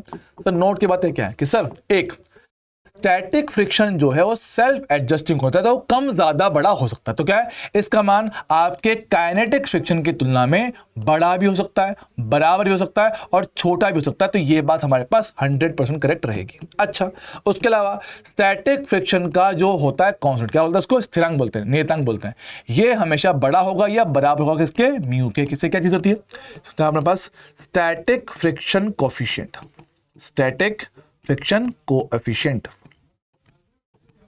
ठीक है, कोएफिशिएंट बोलते हैं इसको। ठीक है, हमारे पास इसको बोलते हैं हम लोग kinetic friction coefficient, kinetic friction coefficient. Sir Hindi में बोले तो लिखता हूं, जाओ अब लिखते हैं इसको कोएफिशिएंट। सर हिंदी में इसको बोलते हैं स्थैतिक घर्षण गुणांक, स्थैतिक घर्षण गुणांक इसको कहा जाता है, स्थैतिक घर्षण गुणांक इसको कहा जाता है। तो ठीक है, इसको क्या कहेंगे भैया, इसको हम लोग कहते हैं गतिज घर्षण गुणांक, तो कहते हैं गतिज घर्षण गुणांक इसको कहा जाता है, ठीक है, गतिज घर्षण गुणांक इसको कहा जाता है। सर ठीक है, और उसके अलावा मेरे पास क्या है, हाँ अगर लिमिटिंग फ्रिक्शन है तो ये गारंटी है कंफर्म हमेशा ज्यादा होगा एफ काइनेटिक से, या बराबर भी लिया जा सकता है। ये बात अपने को याद रखना पड़ेगा। सर जी हाँ, चलेगा, दौड़ेगा, शानदार, ओके सर। अच्छा, उसके अलावा कुछ छोटी मोटी बातें मेरे पास और भी यहाँ पर होती हैं, जैसे कि मैं देखता हूँ एक बार यह सवाल, या देखो हमारे जो क्वेश्चन है बिल्कुल सिमिलर क्वेश्चन है, कुछ इनमें खास अंतर आएगा नहीं कि हमारे पास क्या ऐसे एक सरफेस है, ऐसे है ना, मेरे पास क्या आपने रखा ब्लॉक, सर एक ब्लॉक मेरे पास यहां पर है, ये जुड़ा हुआ किसी पुली के जरिए, फिर यहां जुड़ा हुआ दूसरे ब्लॉक से। याद सर ऐसा क्वेश्चन आप लोग ऑलरेडी देख चुके हो। यस सर, ऐसा क्वेश्चन हम लोग ऑलरेडी देख चुके हैं। हमने देखा था कि सर ये जो सिस्टम है मेरे पास क्या है, वो गति करेगा इस दिशा में। यस सर, देख पाओगे। यस सर, तो इसको गति करवाएगा इसका mg, डन। तो इसका mg तो नीचे, उससे कोई फर्क नहीं पड़ेगा। लेकिन अगर सरफेस रफ होगा तो यहां पे आएगा फ्रिक्शन, जो इसको चलाने का ट्राई करेगा। यहां पे आएगा फ्रिक्शन, मेरे पास आएगा जिसको रोकने का कोशिश करेगा। तो ये भाई साहब गति करवाएंगे और ये फ्रिक्शन रोकना चाहेगा। ये फ्रिक्शन मेरे पास क्या है, रोकना चाहेगा। सर ठीक है, तो ध्यान दीजिए कि सर यहां पे नॉर्मल फोर्स कहां आएगा, ऊपर। तो n का मान कितना, mg मेरे पास आएगा। अब यहां से केस बनते हैं कि सर केस नंबर 1 कि अगर आपका गति करवाने वाला बल m2g बड़ा है किससे, लिमिटिंग फ्रिक्शन से। कौन सा, यहां पे जो लिमिटिंग बनता है कितना, म्यू एस इंटू एन। तो मेरे पास क्या, अगर ये बल बड़ा है तो सिस्टम गति करेगा, सिस्टम चलेगा, सिस्टम चलेगा। और सिस्टम चल गया, एक बार सिस्टम चल गया तो फ्रिक्शन आएगा काइनेटिक, म्यू के इंटू एन। और रही बात एक्सेलरेशन, सर चलाने वाला बल m2g, रोकने वाला बल काइनेटिक फ्रिक्शन, कुल द्रव्यमान m1 प्लस m2। बेहतरीन सर, शानदार, मजा आ गया। ओके, बात सुनिए, अगर मेरे पास गलती से आपका m2g छोटा पड़ गया किससे, लिमिटिंग से, तो सिस्टम नहीं चलेगा, निकाय निकाय नहीं चलेगा। अब अगर निकाय नहीं चलेगा, रुका रहेगा, तो भाई सिस्टम का एक्सेलरेशन 0 और जो फ्रिक्शन होगा वो होगा स्टैटिक। और कितना होगा, जितना मुझे जरूरत है। सर कितना जरूरत है, सर स्टैटिक फ्रिक्शन आएगा वो इस टेंशन को बैलेंस करेगा, वो टेंशन इसके बराबर आएगा। स्टैटिक फ्रिक्शन उतना आएगा जितना जरूरत है। सर कितना, इसको रोकने के लिए। तो रोकने के लिए भाई कितना, सिर्फ m2g के बराबर मेरे पास ये आएगा। क्या ये पॉइंट सभी को एकदम क्लियर है क्या? हाँ जी सर, बहुत बढ़िया। अच्छा सर, इसी से जुड़ता हुआ सवाल सर कौन सा, एक बनता है आपका चेन वाला। आपको याद होगा कि मेरे पास क्या ऐसे टेबल है, ऐसे, और आपका क्या है, इसके ऊपर ऐसे चेन रखा हुआ, चेन। हाँ सर, ये क्लास में क्वेश्चन करवाए हुए थे। तो चेन का कुछ हिस्सा नीचे लटका हुआ है। अब सवाल ये होगा कि भाई कि चेन का अधिकतम कितना हिस्सा लटका दें कि ये जो रफ सरफेस है इसको झेल ले। क्या बोलते हैं कि चेन का अधिकतम कितना हिस्सा लटका सकते हैं कि नीचे ना गिरे, नीचे ना गिरे। तो नीचे ना गिरने के लिए अपने को एक्स का फॉर्मूला ऑलरेडी अपन यहां पे दे रहे, कितना दे रखा अपन ने, देखो मेरे पास जो है कि जो एक्स की लंबाई है वो छोटा होना चाहिए म्यू इंटू एल बटा म्यू प्लस 1, ये होना चाहिए। ठीक है, ये होना चाहिए, ये आपका स्टैंडर्ड सा केस जो आपको पता होना चाहिए। ठीक है, चलेगा। हाँ जी सर, इसमें हमें कोई समस्या, कोई टेंशन, कोई दुख दर्द वाली बात मेरे पास इसमें नहीं होना चाहिए। ठीक सर, उसके अलावा इसमें एक पॉइंट थोड़ा और लिखना बाकी है, एक बार जानते हैं क्या, घर्षण कोण जानते हो क्या? यस सर, घर्षण कोण मैं जानता हूं सर। क्या बात करते हैं, फटाफट लिख देता हूं यहाँ पे कि सर मेरे पास क्या है, संपर्क बल का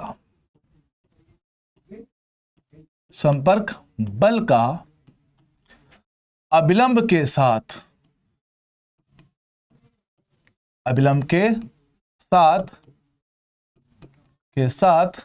बनाया गया कोण, अभिलंब के साथ बनाया गया कोण क्या कहलाता है? घर्षण कोण कहलाता है। सर मतलब देखो मेरे पास मान लो कोई वस्तु यहां रखा हुआ है, हाँ सर, अब संपर्क बल मेरे पास कौन को, देखो कांटेक्ट की वजह से भैया मान लो आपने अगर आगे बल लगाया एफ, तो रोकने के लिए पीछे मेरे पास आता है फ्रिक्शन फोर्स एफ लिमिटिंग, ऊपर आपका आता है अभिलंब बल। अच्छा, और जो संपर्क बल होता है वो होता है इन दोनों का परिणामी, तो एन और एफ एल का जो होता है परिणामी वो आता है संपर्क बल। संपर्क बल का अभिलंब के साथ जो बनने वाला कोण होता है उसी को आप लोग क्या कहते हो? घर्षण कोण कहते हैं। तो अल्फा मेरे पास क्या है? घर्षण कोण, एंगल ऑफ फ्रिक्शन, है ना,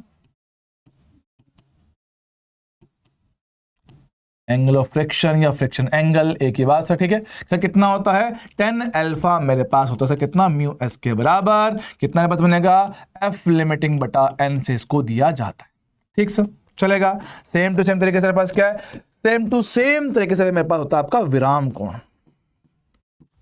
विराम कोण हमारे पास होता है। सर विराम कोण बोले तो एंगल ऑफ रिपोज इसको कहा जाता है, एंगल ऑफ रिपोज इसको कहा था भैया। आप चाहो तो इसको थोड़ा सा डबल स्पीड में आगे निकाल लेना, क्योंकि लिखना पड़ रहा है मेरे को, क्योंकि कुछ पेज में आया शायद यहाँ पे डाल नहीं पाया या फिर कुछ डिलीट हो गया, कुछ तो हुआ है। ठीक है, क्या बोलते हैं कि सर नत तल का वह अधिकतम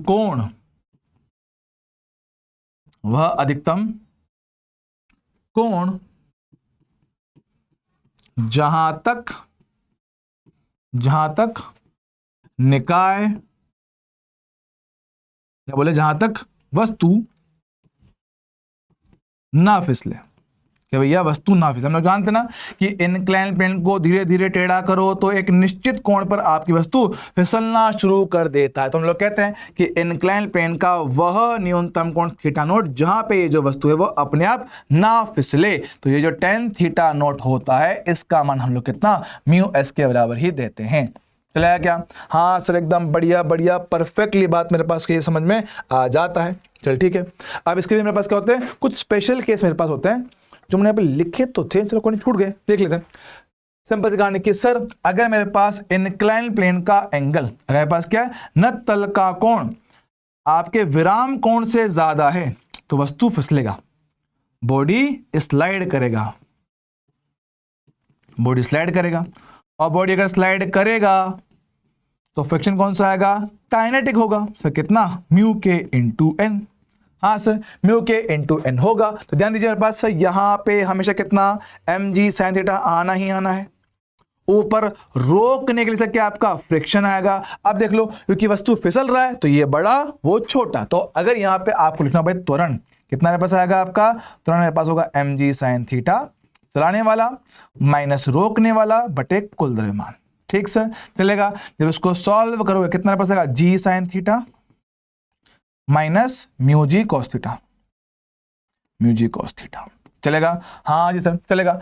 अगर थीटा मेरे पास छोटा हो थीटा नोट से तो नो स्लाइडिंग, वस्तु नहीं फिसलेगा, क्योंकि भैया इससे बड़ा होगा तब जाके वो फिसलेगा। तो ऐसी अवस्था में जो फ्रिक्शन होगा वो स्टैटिक होगा और वो अपने आप को एडजस्ट करेगा। तो स्टैटिक लेगा उतना जितना जरूरत है, कितना जरूरत है इसको बैलेंस करने के लिए, तो बैलेंस कर दूंगा एम जी साइन थीटा। तो अगर इन क्वेश्चंस में आप लोग डायग्राम बना लोगे तो चीजें आपके लिए बहुत ज्यादा आसान हो जाएगी। ठीक सर, चलेगा चलेगा चलेगा सर, ठीक है।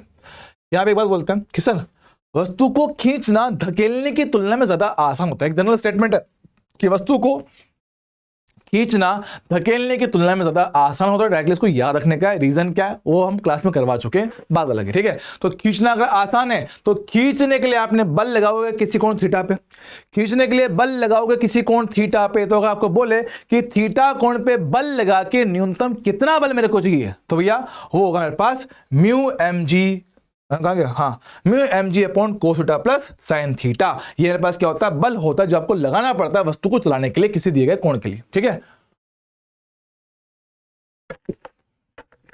ये किसी दिए गए कोण थीटा पे न्यूनतम कितना बल लगाना पड़ेगा ताकि वस्तु चल पड़े, वो ये होता है, ठीक है। अब इस बल का भी सबसे छोटा मान कितना हो सकता है कि भैया अब थीटा मैं चूज करता हूं और उसके हिसाब से सबसे छोटा बल कितना आ सकता है, वो ये आएगा। सर कैसे निकाला, देखो नीचे वाले संख्या जितना बड़ा होगा आपका बल उतना छोटा हो जाएगा। याद करो बेसिक मैंने बताया था a sine theta b cos theta का अधिकतम मान कितना होता है, a square plus b square. Yes sir, तो 1 प्लस म्यू स्क्वायर का अंडर रूट। ये मेरे पास लगने वाले बल में सबसे छोटा जो पॉसिबल है ये मेरे पास वो आंसर बनेगा। क्लियर है क्या, डन सर। अगला अगला अगला यहां पे आते हैं, ये न तल पे कण का त्वरण। बात समझना भैया, सिंपल सी बातें हैं, ये आपकी क्लास में की गई चीजें कि मान लो अगर मेरे पास दिया गया सरफेस स्मूथ है तो वस्तु पे सिर्फ एक बल जो उसको गति करवाएगा, सर कितना, एम जी साइन थीटा। सिर्फ यही एक बल है जो उसको गति करवाएगा और उसकी जैसे क्या वस्तु नीचे आएगा, तो एफ नेट बटा एम त्वरण कितना होगा, जी साइन थीटा। अच्छा अगर सरफेस आपको दे रखा है रफ, तो भाई नीचे की ओर होगा आपका एम जी साइन थीटा और रोकने के लिए पीछे आएगा फ्रिक्शन फोर्स। अब हम ये मान के चल रहे हैं कि आपका थीटा आपके विराम कोण से ज्यादा है तो वस्तु फिसलेगा, फिसलेगा तो फ्रिक्शन कौन सा, काइनेटिक होगा। ओके सर, तो आपका ले जाने वाला बल माइनस रोकने वाला बल बटा एम, उसका त्वरण कितना, जी sine theta minus mu G cos theta, जो मैं आपको दिखा चुका हूं पीछे। ये रहा जी sine theta minus mu G cos theta. Sir जी हाँ चलेगा। अब मान लो उसमें वहां से यहां आने का समय t1 है, वहां से आने का समय कितना, t2 है। तो मान लो सर यहां पे मेरे पास a का मान कम है तो टाइम थोड़ा लगेगा ज्यादा। तो अगर यहां का जो टाइम है इसकी तुलना में n गुना है, यहां का टाइम इसकी तुलना में n गुना है, तो ऐसे केस में जो n का वैल्यू है वो आप लोग ऐसे कर सकते हो। n कितना है, म्यू बराबर 1 minus 1 upon n square. Mu क्या है, घर्षण गुणांक, n क्या है, कितने गुना समय मेरे पास लग रहा है घर्षण वाले केस में। स्टैंडर्ड चीज है, डायरेक्टली याद रखोगे तो फायदे में रहोगे। ठीक सर, चलेगा। इसकी बात करते हैं, स्टैंडर्ड चीजें हैं, क्वेश्चन में इनका यूज करता है कि सर एक नत तल पे वस्तु को रखा गया है, उसको ऊपर धकेलने के लिए कम से भी कम कितना बल हमें चाहिए होता है। तो बोलते हैं ऊपर जाने के लिए f का मिनिमम मान कितना होगा, sir M G sine theta plus mu M G cos theta. Sir क्यों, क्योंकि मैं इसको ऊपर ले जाना चाहता हूं। तो भैया एम जी साइन थीटा तो पहले ही नीचे था, अब क्योंकि आप इसको ऊपर ले जाना चाहते हो तो फ्रिक्शन रोकने के लिए पीछे आएगा, तो friction M G sine theta plus friction. Done sir. Sir वस्तु को नीचे आने से रोकना है, भैया वस्तु नीचे आ रहा है, रोकने के लिए फ्रिक्शन कहां, पीछे जाएगा, और एम जी साइन थीटा तो बचपन से ही कहां, नीचे लग रहा है। तो भैया ये माइनस वो कर दूंगा, आपको मिल जाएगा। सर डन है, बहुत बढ़िया। ये बात डायरेक्टली क्वेश्चन में यूज हो जाती है। उसके अलावा 2 ब्लॉक प्रॉब्लम चैप्टर का आखिरी पार्ट। अब इसको थोड़ा ध्यान से देख लेना, हालांकि क्वेश्चन यहां से आने की उम्मीद बहुत बहुत बहुत कम है, लेकिन फिर भी देख लो, समझ लो, काम की बात है। समझो, इन क्वेश्चन में 2 तरह की बातें पूछेगा। एक, या तो बल पूछेगा कि साथ साथ चलने के लिए कितना बल मेरे को चाहिए। दूसरा कि बल देकर पूछेगा कि साथ चलेंगे या नहीं चलेंगे। तो अगर बात करें इस सिस्टम की, 2 ब्लॉक हैं, ये घर्षण है, ये स्मूथ सरफेस है। मैं ले देता हूं, मेरे पास क्या, ये आपका स्मूथ सरफेस है नीचे वाला। ठीक सर, इन के बीच में क्या है, घर्षण है। आपने बल लगाया नीचे वाले ब्लॉक पर।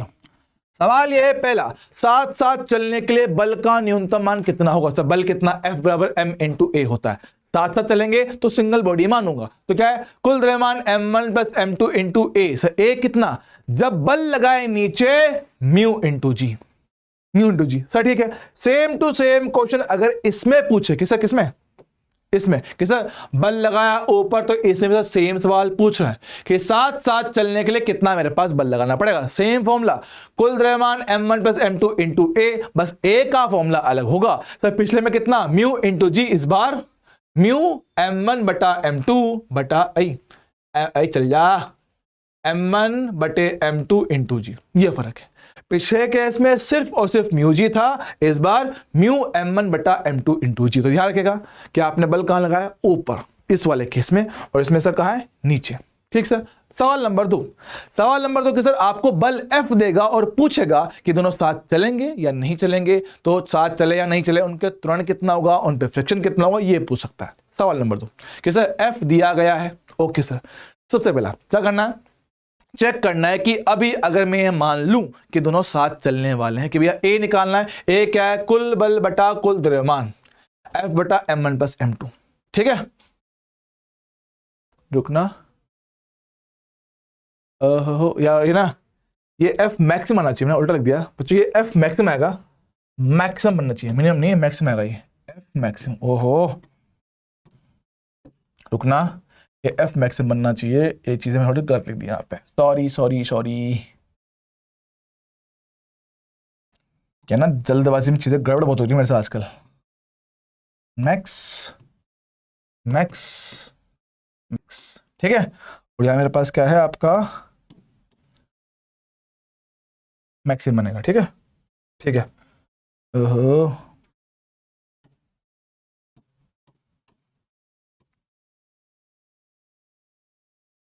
ठीक है। तो देखो मेरे पास, ठीक है, ए का मान ए मैक्स से कम है। ए कितना, कुल बल बटा कुल द्रव्यमान। सर इस बार बल आपको दिया गया है, तो कुल बल बटा कुल द्रव्यमान निकालो। अब अगर ये वैल्यू ए मैक्स मतलब म्यू जी से कम आता है, मतलब दोनों साथ साथ चलेंगे। भैया अधिकतम त्वरण जिसके लिए साथ साथ चलते, अगर उससे कम त्वरण मेरे पास आएगा तो साथ साथ चलेंगे। अरे हाँ सर, तो ये बात मेरे पास क्या है, अगर ए का मान ए मैक्सिमम से कम है तो साथ साथ चलेंगे, दोनों का त्वरण सेम होगा और ए के बराबर होगा। सर कौन सा ए, ये वाला। और जो फ्रिक्शन होगा वो होगा स्टैटिक। सर क्यों, क्योंकि दोनों साथ साथ चल रहे हैं। तो F स्टैटिक बराबर m इंटू ए। सर m कौन सा, जिस पे बल नहीं लग रहा है, m कौन सा जिस पे बल नहीं लग रहा है। सर कौन सा, ऊपर वाला m1 इंटू ए। अरे हाँ सर, बढ़िया है, चलेगा, शानदार। ओके सर, ठीक सर। सेम टू सेम सवाल इधर भी तो है, देख। तो F दिया गया है, दोनों को साथ साथ चलाना है। यहां भी हमने वही गड़बड़ कर रखी है, मैं पहले इसको सही कर दूं। रुको, पहले जरा गड़बड़ को ठीक कर दें, गड़बड़ को जरा ठीक किया जाए। थोड़ी सी गड़बड़ अपन ने कर दिया है, अपने मतलब मैंने किया है, तुमने क्या किया है। ठीक है, ये कितना मेरे पास है, अधिकतम, ये भी कितना अधिकतम, ये भी कितना अधिकतम। ओके है सर, ये भी कितना मेरे पास अधिकतम। बस 5 साल होना काम है, फिर अपना हो जाए खत्म। हाँ जी सर, देख मेरे पास, देख देख देख देख, एक मेरे पास सवाल मेरे पास आ गया। ठीक है, ठीक है। तो ए मेरे पास ए मैक्सिमम से कम, देख सेम क्वेश्चन है, सेम सेम, कि चेक करना है कि यदि ए से कम आ जाए तो हमने क्या कहा, ए मैक्सिमम से कम। सर ए मैक्सिमम वही जो आपने ऊपर निकाला हुआ है, फर्स्ट केस में म्यू जी, सेकंड केस में म्यू m1 बटा m2 इंटू जी। अच्छा सर, ए कितना, ए तो भाई कुल बल बटा कुल द्रव्यमान। चेक करेंगे, अगर कम आता दोनों साथ साथ चलेंगे, साथ साथ चलेंगे तो दोनों का त्वरण सेम होगा और ए के बराबर होगा, और जो फ्रिक्शन होगा वो m इंटू ए। m कौन सा, जिस पे बल नहीं लग रहा है, m2 पे नहीं लगा तो m2 इंटू ए कर दूंगा, शाबाश। ओके, और अगर मान लो कि इस a का मान a मैक्सिमम से ज्यादा आ जाए तो अब ये साथ नहीं चलेंगे, अब ये साथ बिल्कुल नहीं चलेंगे। साथ नहीं चलेंगे तो भाई दोनों को अलग अलग सॉल्व करना अपने को रहेगा, और साथ नहीं चलना मतलब फ्रिक्शन आएगा काइनेटिक। तो काइनेटिक कितना होता है, काइनेटिक कितना, म्यू m1 इंटू जी, सेम दोनों केस में, चाहे बल नीचे लगाओ या ऊपर लगाओ, तो म्यू m1 जी। ओके, अब खाली दोनों को डायग्राम करना आपको अलग। जो हमारे पास सर आपने बल लगाया m2 पे, m2 इस पे बल लगाया है आगे, रोकने के लिए फ्रिक्शन आया है पीछे। हम जानते हैं एक्शन का रिएक्शन होता है, तो यहां पे फ्रिक्शन पीछे तो इस पे गारंटी आगे आएगा। डायग्राम बन गया, डन। अब कर दो F बराबर m इंटू ए, अकेला बल F बराबर m1 इंटू ए, सॉल्व करना, A1 निकल जाएगा। ठीक सर, सेम कहानी यहां पर है, सिस्टम जाएगा आगे, तो F1 माइनस F2 into m into a, तो नेट फोर्स बराबर m इंटू ए, यहां से A2 निकालोगे। सेम डिट्टो कॉपी कॉन्सेप्ट यहां पर सब वही कहानी, अगर ए मैक्सिमम से ज्यादा हो जाए तो साथ साथ नहीं चलेंगे। फ्रिक्शन कौन सा, म्यू m1 जी, म्यू m1 जी। सर m1 ही क्यों ले रहे हैं, क्योंकि फ्रिक्शन आपका ऊपर वाले वजन की वजह से, तो ऊपर वाला ही m1 लिया जाएगा। ठीक सर। सर फ्रिक्शन बात करें, इस पे बल लगाया पीछे तो रोकने के लिए फ्रिक्शन आएगा पीछे, अगर इस पे फ्रिक्शन पीछे है तो एक्शन का रिएक्शन, यहां पीछे तो यहां पे आगे आएगा। अब सोल्व कर दो, आगे एक बल पीछे दूसरा बल, तो F1 माइनस F2 बराबर m1 इंटू ए, सोल्व करूंगा a1 निकाल लूंगा। सर सेम तरह से यहां पर F बराबर m इंटू ए, आप लोग a2 निकालोगे, सडन है। अब इससे ज़्यादा अपने को कुछ नहीं चाहिए। अब यह बात समझेंगे, ये अपना रिवीजन लेक्चर है, ठीक है। अब क्योंकि हम लोग ये चीज़ें क्लास में देख चुके हैं, क्लास में करवा चुके हैं, इसलिए थोड़ा सा फास्ट हमने ये किया है, और कुछ चीज़ें आपकी ऐसी हैं जिन बच्चों ने क्लास में देखा हुआ होगा उन्हीं को ये बातें ढंग से पता होंगी, ठीक है। तो आई होप आपको ये लेक्चर पसंद आया होगा, ठीक है। और अगर पसंद आया है तो इस लेक्चर को जितना ज़्यादा हो पाए अपने दोस्तों तक फैलाओ, शेयर करो, ठीक है। लाइक करो, कमेंट करो, अपने दोस्तों तक फैलाओ, क्योंकि मेरे इन लेक्चर को बनाने में भाई मेहनत बहुत लगता है, ठीक है। जो आपकी नॉर्मल क्लास से उससे शायद डबल मेहनत मुझे इसमें करना पड़ा, क्योंकि पूरे 10-12 लेक्चर का जो कंटेंट होता है, बोले तो 20-22 घंटे का कंटेंट 1.5 घंटे के अंदर समेटने में लगती है मेहनत। तो भाई वो मेहनत को थोड़ा सा अप्रिशिएट कीजिए, लोगों तक पहुंचाइए जितना ज़्यादा हो सकता है, लाइक कीजिए, चैनल को सब्सक्राइब कीजिए, ताकि आपको एकदम टाइम टू टाइम लेक्चर मिलता रहे, उसका नोटिफिकेशन आपके पास आता रहे। बाकी थैंक यू सो मच, धन्यवाद, मिलेंगे अगली बार, तब तक के लिए ओके टाटा।